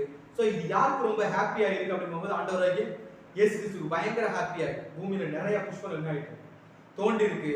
இன்னும் கொஞ்ச காலங்களில் இந்த புஷ்பங்கள் ரோஜாவாகவும் வேற என்னவா மாறி லீலி புஷ்பமாகவும் மாறிங்கிற சீக்கிரம் யாருக்கு தெரியும்னா ஆண்டவராகிய இயேசு கிறிஸ்து. ஸோ நிறைய புஷ்பங்கள் தோன்றி இருக்கு. அது கூடவே நடக்கிற இன்னொரு ப்ராசஸ் என்ன அப்படின்னு பார்க்கும்போது, குருவிகள் பாடும் காலம் என்ன வந்துச்சுக்கலாமா, என்ன வந்துருச்சுக்கலாமா, அது என்ன குருவிகள் பாடும் காலம், அது என்ன குருவிகள் பாடும் காலம். ஸோ குருவிகள் பாடும் காலம் அப்படின்னாலே நம்ம யோசிக்கணும் ஒரு விஷயம். இன்னைக்கு குருவிகள் பாடும் காலம் இருக்குதான்னு கேட்டா, நம்ம நார்மலா குருவிகள் பாடும் காலம் இருக்குதான்னு கேட்டா இருக்குதா இல்லைங்க. நம்ம ஒரு பைபிளை விட்டு வெளியே போய் ஒரு விஷயம் சயின்டிஃபிக்கா இல்ல ஹிஸ்டரியில ஒரு விஷயம் பார்த்தோம்னா, கொஞ்ச நாளைக்கு சிட்டுக்குருவிகள் நிறைய இருந்துச்சு, ரைட் தானே. ஆனா ஒரு டைத்துக்கு மேல அதனால என்ன ஆயிடுச்சு, கொஞ்சம் கொஞ்சமா இன்னைக்கு சிட்டுக்குருவியை பார்க்கறதே பெரிய அரிதான ஒரு விஷயமா இருக்கு. அதுக்கு என்ன ரீசன் சொல்றாங்கன்னா, இந்த மாதிரி அலைக்கற்றை, இந்த செல்போன் யூஸ் பண்றது, இந்த மாதிரி ஒரு சில விஷயங்களை காரணமா சொல்றாங்க. எந்த அளவுக்கு உண்மையான நமக்கு தெரியல, எது எப்படியோ. ஆனா சிட்டுக்குருவியோட சத்தம் என்ன ஆயிடுச்சு கொஞ்சம் கொஞ்சமா. ஆனா இப்ப பார்த்தோம்னா இந்த பிரச்சனை வந்து இதனாலதான் இப்படி ஆச்சுன்னு தெரிஞ்சதுக்கு அப்புறம், சிட்டுக்குருவி இல்லாதப்ப கூட இப்ப யாரை பத்தி பேசிட்டு இருக்கோம், சிட்டுக்குருவி வந்து பேசிட்டு இருக்கோம். ஸோ ஒரு பிரச்சனைனால சிட்டுக்குருவி இல்ல, பட் அதோட சத்தம் என்ன பண்ணிட்டு இருக்கு, கேட்டுக்கிட்டே இருக்கு. அப்படிங்கிற மாதிரி இங்க ஒரு குருவிகள் பாடும் காலம் வருங்க. ஸோ எந்த குருவிகள் பாடும் காலம், முதல்ல குருவிகள் பாடும் காலம் எப்போ வரும் அப்படின்னு பார்க்கும்போது ஒரு நாள் வரைக்கும் நம்ம சிட்டுக்குருவி என்ன பண்ணல, கன்சிடரே பண்ணல. அதுங்க எல்லாம் வந்து அழிஞ்சு போய் இப்போ ரொம்ப கொஞ்சமா இருக்கும் போது தான் இப்போ யார் எதை பத்தி யோசிக்கணும். ஸோ இப்போ எதுக்குரிய காலம் திரும்பிடுச்சுன்னா, எதுக்குரிய காலம் திரும்பிடுச்சு. தமிழ் ஒரு பழமொழி சொல்லுவாங்க, யானைக்கு ஒரு காலம் வந்தா. ஸோ இப்போ சிட்டுக்குருவியை கன்சிடர் பண்ற ஒரு டைம் பீரியட் எப்போ வந்துருச்சுன்னா, சிட்டுக்குருவி வந்த மாதிரி இங்க எதை அடையாளப்படுத்துறாங்கன்னா திரும்ப கொடுத்தலின் காலம்னு சொல்லுவாங்க, இலைப்பாறுதலின் காலம் இல்லைன்னா திரும்ப கொடுத்தலின் காலம். கஷ்டப்பட்டுக்கிட்டே இருந்த ஒரு சபை மக்கள், கஷ்டப்பட்டுக்கிட்டே இருந்த ஒரு சபை மக்கள், அவங்க நிறைய சொன்னாங்க, ஆனா யாருமே அங்க கேட்கறதுக்கு ரெடியாவே இல்லைங்கிற ஒரு சூழ்நிலை. இப்ப அவங்க சொல்றதை கேட்கறதுக்கான டைம் பீரியட் என்ன பண்ணிட்டு இருக்காங்க, வந்துட்டு இருக்கு. இப்ப அவங்க பேசுற சவுண்டு கொஞ்சம் கொஞ்சமா இன்னும் கொஞ்ச நாள் என்ன பண்ணிட்டு இருக்கு, எல்லாருக்கும் கேட்க ஆரம்பிக்கும். இப்ப நம்ம கத்துற சத்தம், அதாவது சபை மக்கள் சொல்லக்கூடிய விஷயங்கள் பலருக்கு பிடிக்காது. அதை பத்தி யாருமே என்ன பண்ண மாட்டாங்க, கன்சிடரே பண்ண மாட்டாங்க. ஆனா இன்னும் கொஞ்ச காலத்துல அவர் சொல்லிருப்பாரு, அவருடைய உக்கரத்தின் நாள் மக்கும் மந்தாரமான நாள், இந்த நாள் வந்துருச்சுன்னா யாக்கோபின் தேவன் எங்கேன்னு சொல்லிட்டு இந்த உலகம் மொத்தம் யாரை தேடி வருவாங்களாமா, யூதாவை தேடி என்ன பண்ணுவாங்க. ஸோ சவுண்டே இல்லாம இருந்த சிட்டுக்குருவியோட சத்தம் இப்ப என்ன பண்ண ஆரம்பிக்கலாமா, பயங்கரமா என்ன பண்ணலாம், வெளியே கேட்க ஆரம்பிக்கும். ஸோ அந்த காலத்துல திரும்ப கொடுத்த காலத்துல இன்னைக்கு உலகமே இஸ்ரேலை பத்தி பேசுதுன்னா என்ன காரணம், ஒரு காலத்துல அட்ரஸே இல்லாத ஒரு கண்ட்ரி, பின்கோடு இல்லாத ஒரு கண்ட்ரி, சொந்த நாடு இல்லாத ஒரு கண்ட்ரி, இன்னைக்கு அதுக்குன்னு ஒரு நாடு, அதுவும் அவங்க இருந்த நாடே திரும்ப கிடைச்சிருச்சு. ரைட் தானே, திரும்ப கிடைச்சி எத்தனையோ பேர் எத்தனையோ சண்டைகள் வந்தாலும் எத்தனையோ போர் வந்தாலும் அது எல்லாத்தையும் வெற்றி பெற்றது யார் அப்படின்னு பார்க்கும்போது அந்த ஜனங்கள். ஏன்னா அதுக்கு முன்னாடி யார் இருக்கிறதுனா அவருடைய தீர்க்க தரிசனம், இதாவுடைய தேவன் அவங்களுக்கு சொன்ன அந்த தீர்க்க தரிசனம், அவங்களுக்கு கொடுத்த அந்த ப்ரொடெக்ஷன் அவங்களுக்கு பின்னாடி இருக்கிறதுனால எத்தனை பேர் வந்து அவங்க என்ன பண்ண முடியும், ஒண்ணுமே பண்ண முடியல. இன்னைக்கு கரண்ட் பார்த்தோம்னா என்டையர் வேர்ல்டை எதிர்த்து நிக்கிற ஒரு கேரக்டர் யார் அப்படின்னு பார்க்கும்போது யாருன்னா இஸ்ரேல் ஜனங்கள். ஸோ அந்த அளவுக்கு அவங்க யாருக்கு பின்னாடி இருக்கிறாங்க அப்படிங்கும்போது தேவன் வந்து யாருக்கு பின்னாடி இருக்குது. ஸோ இன்னைக்கு எப்படி இஸ்ரேல் ஜனங்களை பத்தி இந்த உலகமே பேசுதோ அதே மாதிரி இன்னும் கொஞ்ச நாள் கழிச்சு யாரை பத்தி உலகம் பேசுனா இந்த சபை மக்களுடைய சத்தத்தை குறித்து யார் பேசணும். இது எப்படி எளிமையா புரிஞ்சுக்கலாம் அப்படின்னு பார்த்தோம்னா, முதலாம் உலகத்துல ஒரு நபர் இதே மாதிரி கத்திக்கிட்டே இருந்தார். யார் ஞாபகம், முதலாம் உலகத்துல ஒரு நபர் கத்திக்கிட்டே இருந்தார், சிட்டுக்குருவி மாதிரி கத்தினார். ஆனா அதை கன்சிடரே பண்ணாத யாருங்க, யார், நோவா. நோவா வந்து கத்திட்டே இருந்தார் 120 வருஷம். வேலையை கட்டும் போதெல்லாம் சொல்லிக்கிட்டே தான் இருந்தார், சாக போறீங்க, தயவு செஞ்சு என்ன பண்ணுங்க, திருந்துங்க திருந்துங்கன்னாரு. ஆனா யாருக்கும் அந்த சத்தம் கேட்டுச்சான், கேட்கவே இல்லை. ஆனா மழை வந்து பெருவெள்ளம் அதிகமாகி வெள்ளம் வந்து அந்த இன்க்ரீஸ் ஆச்சு. வெள்ளத்தோட அளவு உயர உயர யாருக்கு பயம் வந்துருச்சு. அப்ப கத்துனாங்க, என்ன சொல்லி கத்துனாங்க, எங்களை ரட்சிச்சுக்கங்க, எங்களை கூட்டிட்டு போங்கன்னு சொன்னா யாரு கேட்காதது, அவரு கேட்காது. இது யாருடைய காலம், இது நோவாவுடைய காலம். நோவா அவனால கத்துனாரு, ஆனா அவங்களுக்கு கேட்கல. இப்ப நோவா சொல்லி முடிச்சு கிளை போனது போல இவங்க கத்துனால யாரு கேட்காது. சோ குருவிகள் பாடும் காலம் வந்துருச்சு. அதை இப்ப யாரு கேட்கறதுக்கு ரெடி ஆயிட்டான்னு பார்க்கும்போது உலகம் கொஞ்சம் கொஞ்சமா எதுக்கு ரெடி ஆயிட்டுன்னா அதை கேட்கறதுக்கு என்ன ஆயிடுச்சு, ரெடி ஆயிடுச்சு. அடுத்து அவர் சொல்ற விஷயம் என்ன, காட்டுப்புறாவின் சத்தம் நமது தேசத்துல என்ன ஒண்ணு இல்லாம எந்த சத்தங்களாவும் இதுல இன்விசிபிளா இருக்க ஒரு விஷயம் என்னன்னா, புறாவோட சவுண்டு கேட்டுருக்கோம். புறா சவுண்டு கத்தி கேட்டதே இல்லைங்களா, அது மாதிரி ஒரு மாதிரி பக்கம் ஒரு மாதிரி சவுண்டு கொடுக்கும். கொஞ்ச நேரம் அந்த சவுண்டை கேட்டோம்னா ஒரு மாதிரி நம்ம தலைவலியே வந்துடும். அந்த சவுண்டை கண்டினியூஸா கேட்டுட்டு இருந்தோம்னா ஒரு மாதிரி அலர்ஜியா இருக்கும்.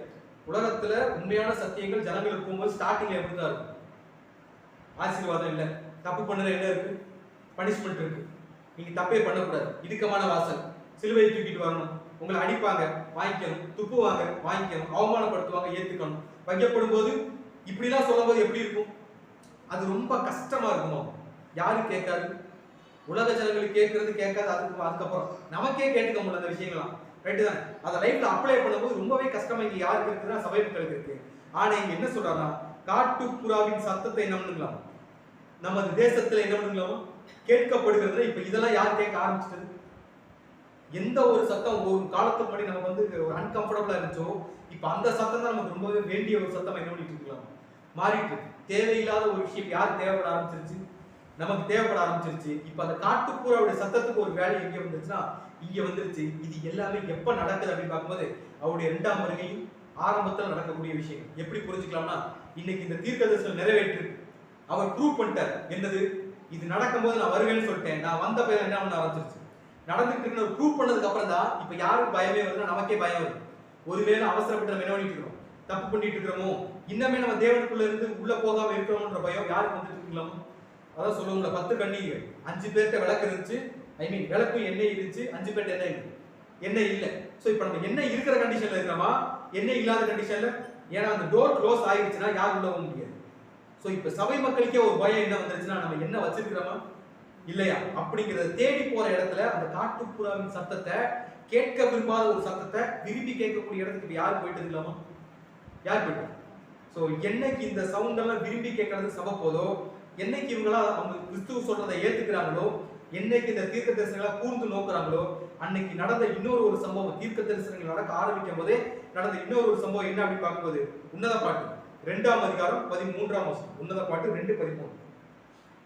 அத்திமரம் காய் காய்க்கிறது, திராட்சை கொடிகள் பூ பூத்து வாசனையும் பரிமளிக்கிறது. என் பிரியமே, என் ரூபவதியே, நீ எழுந்து வா. என்ன சொல்லிட்டாங்களா? அத்திமரம் மணவாளன் கேட்டுக்கு வெளியே நிக்கிறாருனாலே ஃபர்ஸ்ட் சிம்டம்ஸ் என்னது இல்லாம அத்திமரம் என்ன இருக்கலாமா? காய் காய்த்தது. அத்திமரம் என்னது நமக்கு நல்லாவே தெரியும். அத்திமரம் எதாவது அடையாளப்படுத்தும். இதான் அத்திமரம். ஸோ அத்திமரம் அப்படிங்கிற எதை அடையாளப்படுத்தும் அப்படின்னு பார்க்கும்போது, நமக்கு ரொம்ப விட்டமினை தரக்கூடிய ஒரு ஃப்ரூட்ல எது ஒன்று அப்படின்னு பார்க்கும்போது அந்த ஃப்ரூட்டும் ஒன்று. அதுல இருந்து நிறைய நம்ம வந்து நம்ம உடம்புக்கு ஆரோக்கியம் தரக்கூடிய விஷயங்கள் எதுல நிறைய இருக்குன்னா அத்திப்பழத்துல நிறையவே இருக்கு. ஸோ அத்தி மரம் அப்படின்னாலே ஞாபகம் விஷயம் என்னன்னா நல்லாவே தெரியுது.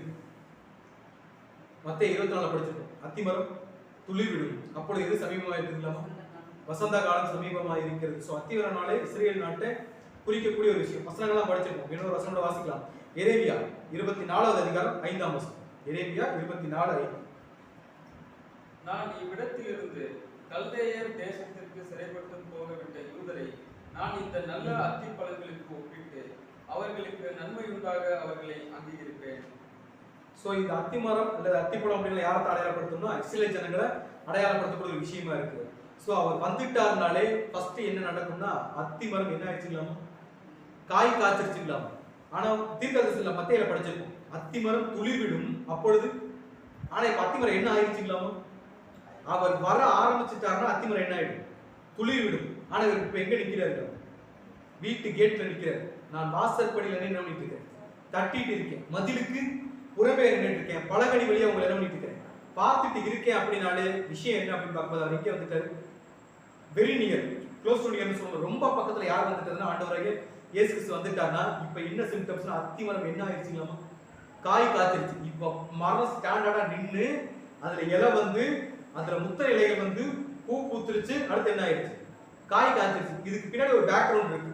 நியாயப்படி அத்திமரம் பூ பூத்ததுன்னு சொல்லணும், ரைட்டு தானே? ஆனா இங்க காய் காய்ச்சதுன்னு சொல்லியிருக்காரு. இதுக்கு முன்னாடி நம்ம பார்த்துருப்போம் நினைக்கிறேன். அத்திமரம் என்ன பண்ணாரு? தமிழ்ல ஒரு பழமொழி சொல்லுவாங்க, அத்தி பூத்தா இருக்கும்னு சொல்லி. அத்திமரம் பூவே பூக்காரு. நோட்டீஸ் பண்ணிருக்கீங்க? பார்த்த சப்ஜெக்ட் ஞாபகம் இருக்காங்கல்ல, இல்லாட்டி இன்னொரு நாள் பார்க்கலாம். அத்திமரத்துக்கு என்ன பண்ணாரு? பூவே வராது. வரும். அது எப்படி இருக்கும்னா அது காய் மாதிரி தான் என்னவும் இருக்கும், பூவும் இருக்கும். ஸோ பூ இருக்கிறதே தெரியாது. காய்க்குள்ள என்ன இருக்கும்? பூவும் இருந்து அது அப்படியே என்னவா மாறி காயா மாறி. இவங்கெல்லாம் டெவலப் ஆவாங்களான்னு தெரியாம தெரிஞ்சப்ப யோசிச்சோம். இஸ்ரேல் ஜனங்களுக்கு இந்த நாட்டை கொடுத்தப்ப இவங்க போய் பெருசா என்ன பண்ணிட போறாங்க அப்படின்னு நினைச்சவங்க தான் இப்ப டக்குன்னு என்ன ஆயிட்டாங்க? டெவலப் ஆகி ஒரு காயா இது இவங்க என்ன பண்ண முடியாது, எதுவுமே பண்ண முடியாது அப்படிங்கிற இடத்துக்கு வந்த மாதிரி தான் இப்ப அத்திமரம் என்ன ஆயிடுச்சுங்களாமோ? காய் காய்ச்சிருச்சு. காய் காய்ச்சதுக்கு அப்புறம் என்ன நடக்குது அப்படின்னு பார்க்கும்போது எரேமியா 24வது அதிகாரம் அடுத்த வருஷம் அப்படியே 6ஆம் வருஷம் வாசிக்கிறோம். அவர்களுக்கு நன்மை உண்டாக நான் என் கண்களை அவர்கள் மேல் வைத்து எங்க வைக்கிறார்களாமோ? அவர்களுக்கு நன்மை உண்டாக நான் என் கண்களை அவர்கள் மேல் வைத்து அவர்களை இந்த தேசத்துக்கு என்ன பண்ணிட்டேன்? திரும்பி வர பண்ணிட்டேன். இனிமேல் நான் என்ன பண்ணேன்? அவங்களை யார் கட்டுவேன்?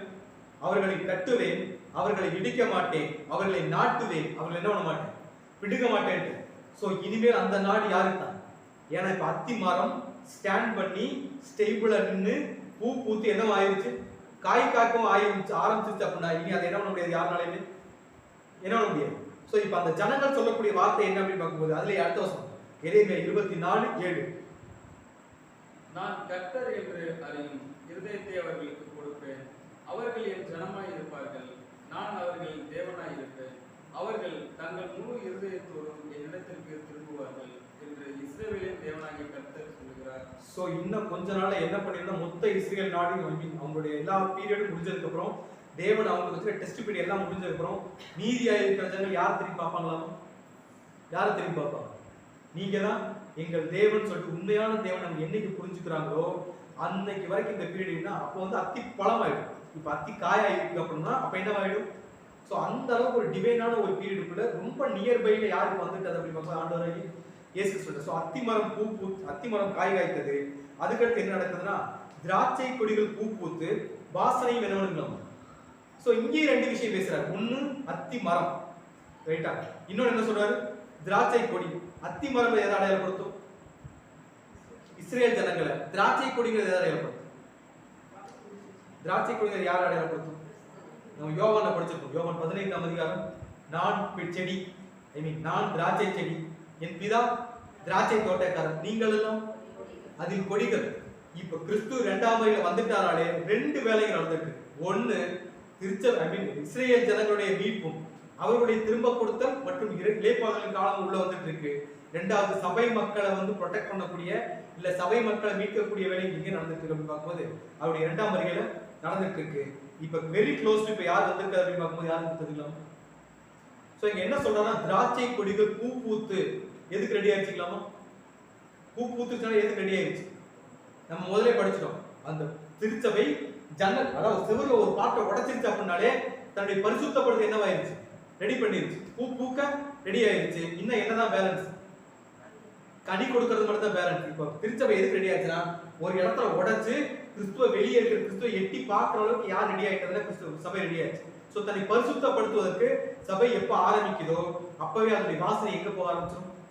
ஏன்னா நமக்கு முன்னாடி இருக்கிற செவரு சாதாரண செவரு.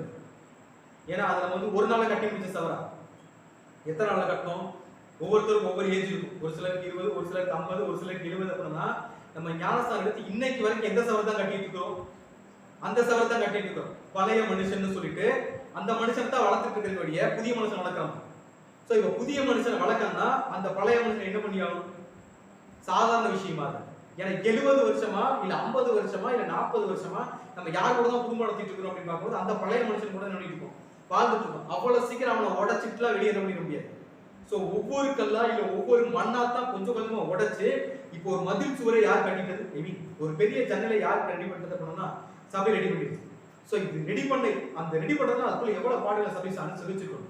ஸோ இந்த பாடுகளை சகிச்சக்கூடிய அந்த ஸ்மெல்லு யாருக்கு போயிருக்கீங்களாமா? இதோ திராட்சை கொடிகள் பூ பூத்து அதனுடைய வாசனைகள் என்ன பண்ணுங்களாமா? பரிமளிக்கிறது அப்படிங்கிற. ஸோ இது எப்படி புரிஞ்சுக்கலாம் அப்படின்னு பார்க்கும்போது ஒரு வசனம் வாசிக்கலாம். ரோமர் 12ஆம் அதிகாரம் 2வது வசனம். ரோமர் 12:2. நீங்கள் இந்த பிரபஞ்சத்திற்கு ஒத்த வேஷம் தெரியாமல் தேவனுடைய நன்மையும் பிரியமுமான பரிபூர்ணமான சித்தம் இன்னதென்று பகுத்தறியத்தக்கதாக உங்கள் மனம் புதிதாகிறதுனாலே மறுரூபமாகுங்கள். ஸோ என்ன சொல்லிட்டாங்களாமா? நம்ம எப்படி இந்த சவால் உடைக்கலாமா? ஃபர்ஸ்ட் நம்ம இந்த பிரபஞ்சத்திற்கு என்ன தெரியக்கூடாது? ஒத்த வேஷம் தெரியக்கூடாது. தேவனுக்கு எது பிடிக்கும் எது பிடிக்காதுன்னு தெரியும். அது பகுத்தறியக்கூடிய திறமை வேணும். அதை அப்படியே செய்யக்கூடிய பக்குவம் தான் யாருக்கு இருக்கணும்? சபை மக்கள் இருக்கணும். இது இருந்துச்சுன்னா நம்ம எதை உடைக்க முடியும்? அப்படி உடைச்சவங்களுக்கு தான் என்ன சொன்னாரு? அடுத்த வருஷம் வாச்சோம்னா, அப்படி இருக்க சகோதரரே, நீங்கள் உங்கள் சரீரங்களை பரிசுத்தமும் தேவனுக்கு பிரியமான ஜீவ பலியாக ஒப்புக் கொடுக்க வேண்டும் என்று தேவனுடைய இரக்கங்களை முன்னிட்டு என்ன பண்றேன்? ஸோ அந்த ஜீவ பலியை நம்ம என்னைக்கு செலுத்துறோமோ அந்த வாசனை தான் யாருக்கு பரிமளிக்கிறதுன்னு சொல்லுவாங்க. கரெக்ட் தான். ஸோ திராட்சை கொடிகள் பூ பூத்து வாசனை பரிமளிக்கிறது. என் பிரியமே என் ரூபவதின் என்னவா எழுந்துவான்னு சொல்றாரு. ஸோ அந்த ஒரு விஷயத்தை யார் பண்ண ஆரம்பிச்சுன்னா சபை பண்ண ஆரம்பிச்சவன என்னன்னா நம்மளை கூப்பிடுறாரு. எங்க இருந்து? பலகணிக்கு வெளியே இருந்து நம்முடைய மலர்ந்த முகத்தை எப்போ கூப்பிடுறாங்களோ நம்ம கூப்பிடுறதா அது பேர் ஒரு மலர்ந்த முகம். சபைக்கு ஆரோக்கியமான விஷயம் என்னது? யார் கூட போய் சேருது? கிறிஸ்து கூட போய் சேருது. அந்த ஒரு வாய்ப்பை யார் கொடுக்கனா? கிறிஸ்து நம்ம கொடுக்குறாரு. ஸோ அன்னைக்கு இஸ்ரேல் ஜனங்களுக்கு எப்படி இந்த ஒரு விஷயம் நடந்துச்சோ அதே மாதிரி ஒரு விஷயம் யாருக்கு நடந்துட்டு இருக்குங்களா? யாருக்கு நடந்துட்டு? ஸோ இஸ்ரேலுக்கு நடக்கக்கூடிய அதே விஷயம். இப்போ அவங்களும் திராட்சை கொடி மாதிரி தான் இருந்தாங்க. யாருமே கேட்பார் இல்லாத ஒரு தோட்டமா இருந்தாங்க. கிறிஸ்து வந்த உடனே அவங்க என்ன பண்ணாரு? அதை சுத்தப்படுத்தி வேலி அடைச்சு அவங்களை கொண்டு வந்து எப்படி அங்க நாட்டினாரோ இன்னைக்கு நமக்கும் அதே ஒரு வாய்ப்பு தான். இஸ்ரேல் ஜனங்களை கொண்டு வந்து நிப்பாட்ட மாதிரியே தான் இப்ப சபைக்கு அந்த வாய்ப்பை கொடுத்து சபையை ஆவிக்குரிய இஸ்ரேல் என்ன பண்ணிட்டு இருக்கிறாரு? மாத்திட்டு இருக்கிறாரு. ஸோ அது எப்படி சொல்றாரு போது சங்கீதம் 80வது அதிகாரம் 18வது வசனம் வாசிக்கிறேன். அப்பொழுது உம்மை விட்டு பின்வாங்க மாட்டோம், எங்களை உயிர்ப்பியும், அப்பொழுது உமது நாமத்தை தொழுது கொள்வோம். ஸோ அப்பொழுது உண்மை விட்டு நாங்கள் என்ன பண்ண மாட்டோம். ஸோ என்னைக்கு அவர் மகந்த மூலத்தை காட்டி நமக்கு எல்லாத்தையும் புரிய வச்சுட்டாரோ, சபை என்னைக்கு கிறிஸ்துவையும் அவருடைய பாடுகளையும் அவருடைய தீர்க்க தரிசனையை புரிஞ்சுக்குதோ அன்னைக்கு சபை யாரை விட்டு பின்னாடி போகாதுக்கலாமோ? யாரை விட்டு பின்னாடி போகாது. ஸோ இனிமேல் நான் உங்களை விட்டுட்டு எக்காரணம் என்ன மாட்டேன், பின்வாங்கவே மாட்டேன்னு சபை என்னைக்கு உறுதிமொழி எடுக்குதோ அன்னைக்கு சபையை பார்த்து அவர் சொல்லக்கூடிய வார்த்தை என்ன அப்படின்னு பார்க்கும்போது உன்னத பாட்டு 2ஆம் அதிகாரம் 14வது வசனம். உன்னத பாட்டு 2:14. கண்மலையின் வெடிப்புகளிலும் சிகரங்களின் மறைவிடங்களிலும் தங்குகிறேன் புறாவே, உன் முகரூபத்தை எனக்கு காண்பி, உன் சத்தத்தை நான் கேட்கட்டும். உன் சத்தம் இன்பமும் உன் முகரூபம் அழகுமாய் இருக்கிறது என்றார். சோ என்ன சொல்றாருன்னா, என்னைக்கு நான் கிறிஸ்துவை விட்டு வெளியே போக மாட்டேன்னு சொல்றனோ அன்னைக்கே நான் எங்க இருக்கிற பிள்ளைய மாறி விடுங்களாமா? கண்மலையின் வெடிப்புகளிலும் சிகரங்களின் மறைவிடங்களிலும் தங்குகிற என் புறாவே. சோ புறாணையில நம்ம அதை யார் சபையை அடையாளப்படுத்தக்கூடிய விஷயம். சபை இப்ப எங்க தங்கி இருக்கு பார்க்கும்போது கண்மலையின் வெடிப்புகளிலும் சிகரங்களின் மறைவிடங்களில் தான் எடுத்துக்கலாம். சோ கண்மலையின் வெடிப்புனா என்ன அர்த்தம்? கண்மலை நமக்கு நல்லா தெரியும். என்னது? 2 கண்மலை நமக்கு இருக்கு. ஒண்ணு ஆண்டவராகிய இயேசு கிறிஸ்து, இன்னொன்னு இதுல இந்த கண்மலையின் வெடிப்பு அப்படி எதாவது அடையாளப்படுத்துதுன்னா, ஒரு கண்மலையில வெடிப்பு வந்துருச்சுனால அது எப்படி புரிஞ்சுக்கலாம்? ஒரு மலை இந்த பிக்சர்ல தெரிய மலை இருக்குல்ல, சோ இந்த மலை வந்து ஒண்ணா இருக்கு, நடுவில் ஒரு கிராக் விழுந்துச்சு, என்னவா மாறி? எத்தனையா மாறி? 2ஆ மாறி. சோ இப்ப என்ன நடக்குதுன்னா, ஆரம்ப காலங்கள்ல அதாவது கிறிஸ்து முதலாம் வரையில வர்றதுக்கு முன்னாடி இந்த மலை எத்தனை மலையா தான் இருந்துச்சுக்கலாம்? ஒரே மலை தான். நானும் பிதாவும் ஒன்றாய் இருக்கிறது போல, ரைட் தான், ஒன்னாதான் இருந்தாங்க. இப்ப நமக்காக தான் அந்த மலையில என்ன விழுந்துச்சுங்களாமோ? ஒரு கிராக் விழுந்து இந்த மலையில வெடிப்பு உண்டாகி இந்த 2 மலைகள் நடுவுல தான் பள்ளத்தாக்குகளுக்கு நடுவுல என்ன மலைக்குங்களாமோ? லீலி புஷ்பம். ஒரு பக்கம் நித்திய கண்மலை, இன்னொரு பக்கம் ஞான கண்மலை. இந்த மலைகளின் வெடிப்புல தான் இப்ப யார் தங்குறதுங்களாம்? சோ இந்த வெடிப்பு, அந்த மலையில ஏற்பட்ட வெடிப்பு அப்படிங்கிறது எதை அடையாளப்படுத்து அப்படின்னு பார்க்கும்போது, ஆண்டவராகிய இயேசு கிறிஸ்து நமக்காக செஞ்ச அந்த ஒரு ரான்சம், ஈடுபடின்னு சொல்லுவாங்கல்ல, அந்த ஒரு ஈடுபடி மூலமா மட்டும்தான் அந்த வெடிப்புல தங்கறக்கான இடம் யாருக்கு கிடைச்சிச்சு? நமக்கு கிடைச்சிச்சு. மழை வெடிக்கிறதுனா சாதாரண விஷயம் இல்லை. சோ இப்ப அந்த வெடிப்புல போய் உட்கார்ந்து இருக்கோம்னா எதுக்கு? காரணம் என்ன அப்படின்னு பார்க்கும்போது, அவர் நமக்காக சிந்தின ஒரு பலி, நமக்காக சிந்தின ஒரு ரத்தம், அது நிமித்தமா மட்டும்தான் இப்ப நம்ம எங்க போற இடம் கிடைச்சிருக்குன்னா, அவருடைய சபைக்குள்ள, இல்ல அந்த கண்மலைக்குள்ள, இல்ல அவருடைய பாதுகாப்புக்குள்ள போய் சேர அடைக்கலாம். ஒரு பக்கம் நித்திய கண்மலை, இன்னொரு பக்கம் ஞான கண்மலை. இவங்க 2 பேரோட ப்ரொடெக்ஷனுக்கு யாருக்குள்ள போயிட்டது? சபை உள்ள போயிருச்சு. சோ இந்த சபை உள்ள போனதுக்கு காரணம் என்ன அப்படின்னு பார்க்கும்போது, இவர் செஞ்ச அந்த தியாகம். யார் செஞ்ச தியாகம் அப்படின்னு பார்க்கும்போது வசனம் வாசிக்கலாம். 1 கொரிந்தியர் 15வது அதிகாரம் 17ஆம் வசனம். 1 கொரிந்தியர் 15:17. கிறிஸ்து எழுந்திராவிட்டால் உங்கள் விசுவாசம் வீணாயிருக்கும், நீங்கள் இன்னும் உங்கள் பாவங்களில் இருப்பீர்கள்.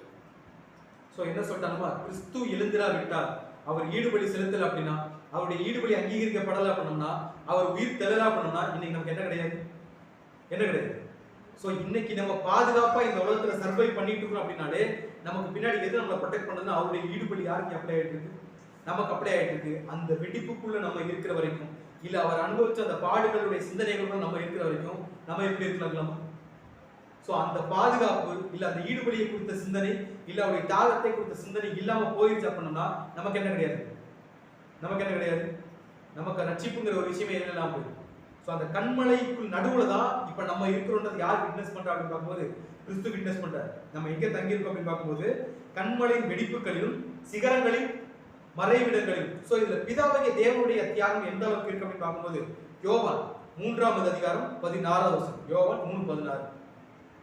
தேவன் தம்முடைய ஒரே பேரான குமாரனை விசுவாசிக்கிறவன் எவனோ அவன் கெட்டு போகாமல் நித்திய ஜீவனை அடையும்படிக்கு அவரை தந்துருளி இவ்வளவாய் உலகத்தில் அன்பு கொடுத்தார். சோ பிதாவாகிய தேவன் நமக்காக பண்ண தியாகம் என்னன்னா, அவருடைய ஒரே பேரான குமாரனை என்னன்னு தரலாம், நமக்காக கொடுத்து நம்மளை ரட்சிக்கிறதுக்காக சொந்த குமாரனை கொடுத்து அங்க யார் சாக்ரிஃபைஸ் பண்ணி போது பிதாவாகிய தேவன். சோ 2 மலையும் ஒரு வெடிப்பு வருது அப்படின்னா அதோட பெயின் யாருக்கு இருக்கும்?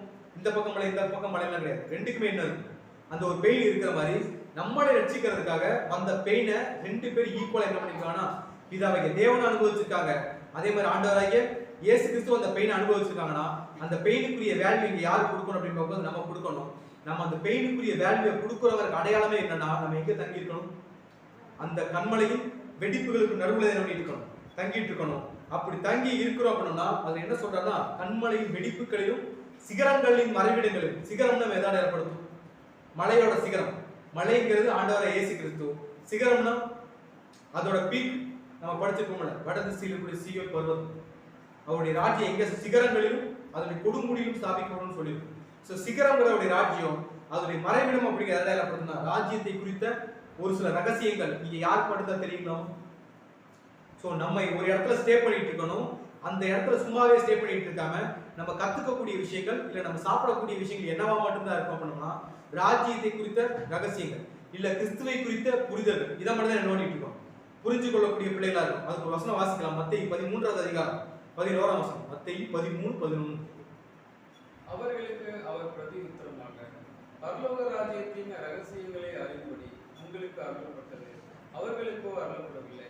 சோ இந்த ராஜ்யத்தின் ரகசியங்கள் நமக்கு தெரியணும்னா நம்ம எங்க தான் போய் உட்கார்ந்துக்கணும்? மலை உச்சியோட சிகரங்கள்ல போய் உட்கார்ந்துக்கணும். ஏன்னா அங்கதான் யார் இருக்கார்? தலையாகிய ஆண்டவராகிய இயேசு கிறிஸ்து இருக்கிறார்னா அவர் எங்க இருந்தா கத்துக் கொடுப்பாரோ அங்க போய் உட்கார்ந்தோம்னா இந்த உலகத்துக்கும் நமக்கு என்ன இருக்காது? எந்த ஒரு சம்பந்தமே இருக்காது. இதுல இன்னொரு எக்ஸ்பிளனேஷன் என்ன அப்படின்னு பார்க்கும்போது, இந்த வெடிப்பு அப்படிங்கிற இன்னொரு அடையாளம் என்ன அப்படின்னு பார்த்தோம்னா, ஒரு மலையில வெடிப்பு வந்தா தான் அங்க என்ன உருவாகும் ஞாபகம் இருக்குல்ல? வாட்டர் ஃபால்ஸ் சொல்லுவோம்ல. வாட்டர் ஃபால்ஸ் எங்கே தான் உருவாகும்? வெடிப்புகள் மத்தியில தான் என்னன்னா தண்ணீர் நீர் அறிவு. வாட்டர் ஃபால்ஸ் எங்கே தான் கிரியேட் ஆகும்? அங்கே தான் கிரியேட் ஆகும்.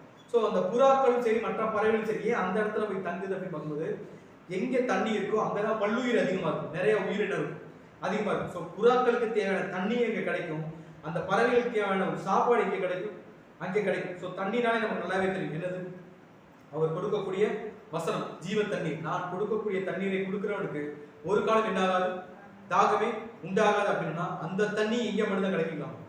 ஸோ இப்போ சபை எங்க உட்கார்ந்துட்டு இருக்கு அப்படின்னு பார்க்கும்போது, எந்த சூழ்நிலைனா இந்த செவரை உடைச்சு இந்த ஜன்னலை உடைச்சு பாவத்தை விட்டு வெளியே போகணுங்கிற மனநிலை எப்போ வருதோ அப்ப இந்த சபை எங்க போயிரும்னா கண்மலையின் வெடிப்புகளிலும் சிகரங்களின் மடைவிடங்களில் எங்க போயிடும் அப்படின்னு பார்க்கும்போது யாரும் எங்க போயிருக்காங்க. ஸோ எப்ப சபை இந்த இடத்துக்கு போதோ அப்ப சபைக்கு கொடுக்கக்கூடிய ஒரு பேர் என்னன்னா அப்போஸ்தலர் படிச்சிருக்கும்.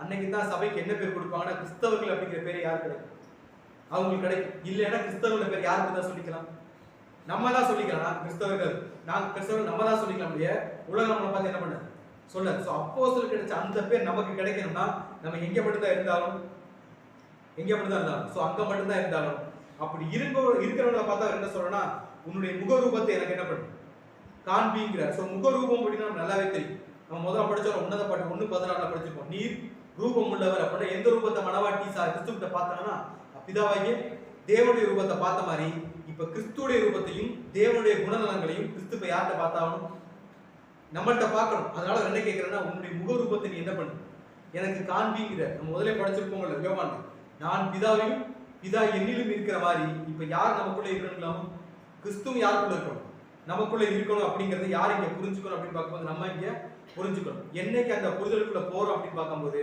அந்த புரிதலுக்குள்ள போனா மட்டும்தான் அவர் என்ன சொல்றாரு அப்படின்னு பார்க்கும்போது, உன் சத்தத்தை நான் என்ன பண்ணணும் கேட்கட்டும்ங்கிற உன்னதப்பட்ட சொல்ற. என்னன்னா முகரூபத்தை நீ காண்பிச்சதுக்கு அப்புறம் நான் எதை இப்ப கேட்க ரெடி ஆயிட்டேன், உன்னுடைய சத்தத்தை நான் கேட்க என்ன பண்ணிட்டேன் ரெடி ஆயிட்டேங்க. அது என்ன புறாவுடைய சத்தம், அவர் நம்மகிட்ட கேட்க ஆசைப்படுற சத்தம் எது, கிறிஸ்து நம்மகிட்ட கேட்க ஆசைப்படுற ஒரு சத்தம் என்ன சத்தம் அப்படின்னு பார்க்கும்போது அப்போஸ்தலர் 5ஆம் அதிகாரம் 20ஆம் வசனம் வாசிக்கலாம். அப்போஸ்தலர் 5:20.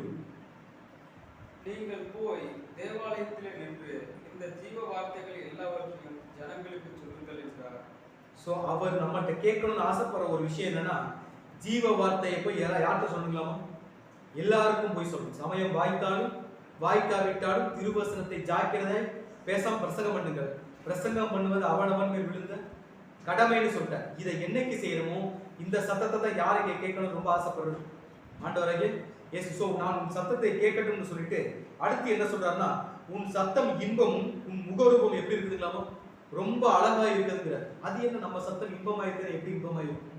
ஸோ நம்ம 2 சத்தம் கேட்கணும். ஒன்னு அவருடைய வேலையை செய்யக்கூடிய அவருடைய ஊழியத்தை செய்யக்கூடிய ஒரு சத்தம், இன்னொரு சவுண்ட் என்ன அப்படின்னு பார்க்கும்போது அதிலே வாசிக்கலாம் 2 கொரிந்தியர் 11ஆவது அதிகாரம் 27ஆவது வசனம். 2 கொரிந்தியர் 11:27. பிரயாசத்திலும் வருத்தத்திலும் அநேக முறை கண் விழிப்புகளிலும் பசியிலும் தாகத்திலும் அநேக முறை உபவாசங்களிலும் குளிரிலும் நிர்வாணத்திலும் இருந்தேன். ஸோ இந்த ஊழியத்தை செஞ்சோம்னா நமக்கு சாதாரணமான எந்த விஷயமே இருக்காது. ஸோ பசி இருக்கும், நிர்வாணம் இருக்கும், வருத்தம் இருக்கும், தாகம் இருக்கும், எல்லா பிரச்சனையும் யாருக்கு வரும்னா நமக்கு வரும். ஆனா இந்த சூழ்நிலையில அவர் கேட்க ஆசைப்படுற ஒரு சத்தம் என்னன்னா, பிலிப்பியர் 4ஆம் அதிகாரம் 17ஆம் வசனம் வாசிக்கும் போது, என் குறைச்சலினால் நான் இப்படி சொல்லுகிறதில்லை, ஏனெனில் நான் எந்த நிலைமையில இருந்தாலும் எப்படி இருக்க கற்றுக்கொண்டாங்களாமோ. ஸோ இந்த சவுண்டு சபையிட்ட இருந்து கேட்கும் போது மனவாளனுக்கு எப்படி இருக்குங்களாமோ, பயங்கர இன்பமா இருக்குதுங்களாம். உன் சத்தத்தை நான் கேட்கட்டும், அந்த சத்தம் எனக்கு எப்படி இருக்குதுங்களாமோ பயங்கர இன்பமா இருக்கு அப்படின்னாலே நம்ம குறைச்சலினால் என்ன பண்ணிடக்கூடாது, எப்பவுமே வருத்தப்படவே கூடாது. ஏன்னா இது நம்ம கிடைச்ச ஒரு கிஃப்ட்.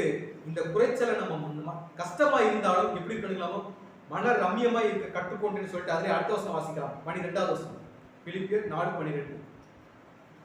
தாழ்ந்திருக்கவும் எனக்கு தெரியும், வாழ்ந்திருக்கவும் எனக்கு தெரியும், எவ்விடத்திலும் எல்லாவற்றிலும் திருப்தியாயிருக்கவும் பட்டினியாயிருக்கவும் பரிபூர்ணமடையவும் குறைவுபடவும் போதிக்கப்பட்டேன். என்ன பட்டாங்களாமோ இது எல்லாமே இருந்தாலுமே கூட, இவ்வளவு பேணி இருந்தாலுமே கூட அவர் சொன்ன அந்த கடைசி ஒரு வசனம், அதிலே 13ஆம் வசனம் வாசிக்கலாம். என்னை பலப்படுத்துகிற கிறிஸ்துவினாலே எல்லாவற்றையும் செய்ய எனக்கு பலம் உண்டு. சோ எவ்வளவு கஷ்டம் வந்தாலும் நான் யாரை பேஸ் பண்ணி அதெல்லாம் நான் கடந்து வந்துடுறேன் அப்படின்னு பார்க்கும்போது கிறிஸ்துவ பேஸ் பண்ணி என்ன பண்ணிருக்கேன். ஸோ இப்போ சபையை வந்து கிறிஸ்துவ பார்த்து இந்த விஷயம் சொல்றது அப்படின்னோம்னா கிறிஸ்துவுக்கு எப்படி இருக்கலாமோ பயங்கர சந்தோஷமா இருக்கும். என்னைக்கு கிறிஸ்துவுக்கு நம்ம இந்த சந்தோஷத்தை கொடுக்குறோமோ அன்னைக்கு தான் அவர் என்ன கூப்பிடுவார் அப்படின்னு பார்க்கும்போது, உன் முகரூபம் எப்படி இருக்குதுங்களாமா எனக்கு ரொம்ப அழகா இருக்குதுங்கிற இந்த வார்த்தையை எவ்வளவு கஷ்டம் வந்தாலும் சரி, எவ்வளவு வேதனை வந்தாலும் சரி, எவ்வளவு இக்கட்டு வந்தாலும் சரி, நம்ம எல்லாத்தையும் கடந்து என்னைக்கு கிறிஸ்துக்கு பிரியமான வார்த்தைகளை, அவருக்கு சந்தோஷம் கொடுக்கக்கூடிய வார்த்தைகளை, அவருக்கு இன்பம் தரக்கூடிய வார்த்தைகளை சொல்றோமோ அன்னைக்கு தான் நம்ம முகரூபம் நமக்கு எப்படி இருக்கலாமோ எப்படி இருக்கலாம் பயங்கர அழகா இருக்கும். எப்படி இருக்கும் அப்படின்னு பார்க்கும்போது பிதாவுடைய ரூபமும் அவருடைய குணலட்சணங்களும் கிறிஸ்துவுடைய பாடுகளும் இப்ப யாருக்கு தெரிய ஆரம்பிக்கலாமா சபை மத்தியில தெரிய ஆரம்பிக்கும். இது தெரிஞ்சதுக்கு அப்புறம் சபையை அவர் எப்படி ப்ரொடெக்ட் பண்றாரு அப்படிங்கிறத வரக்கூடிய காலங்களில் நம்ம தொடர்ந்து சிந்திக்கலாம். கேட்ட சத்தியங்களை தேவன் ஆசீர்வாதம் தருவாராக.